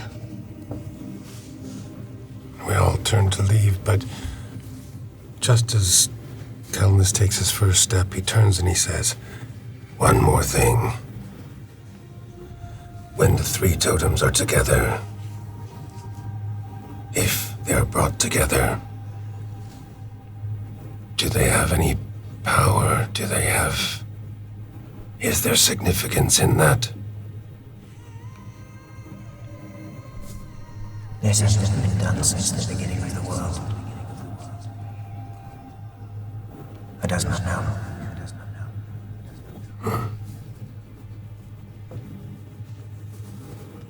Be well.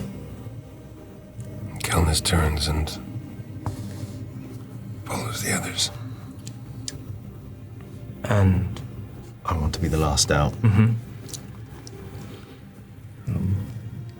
Go on. Can I say, I just want to, there's like a, Reddy does a really cool thing, and he just holds his hand out like that, the deck of many friends just throws back in.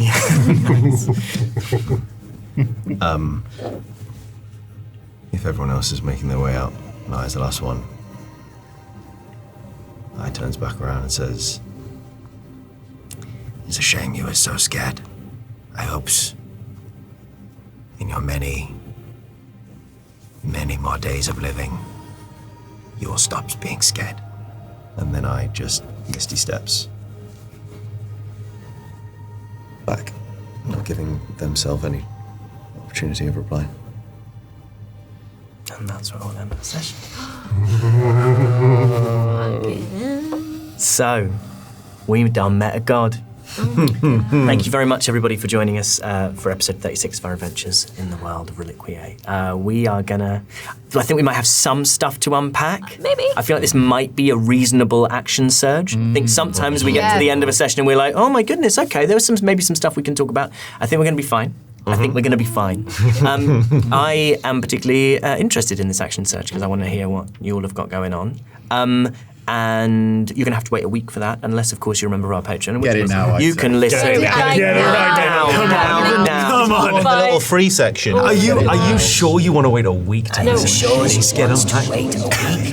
Could you not just become a members of the Patreon? That is absolute power corrupting outfit. We will see you very soon for more adventures in the worlds of Reliquiae.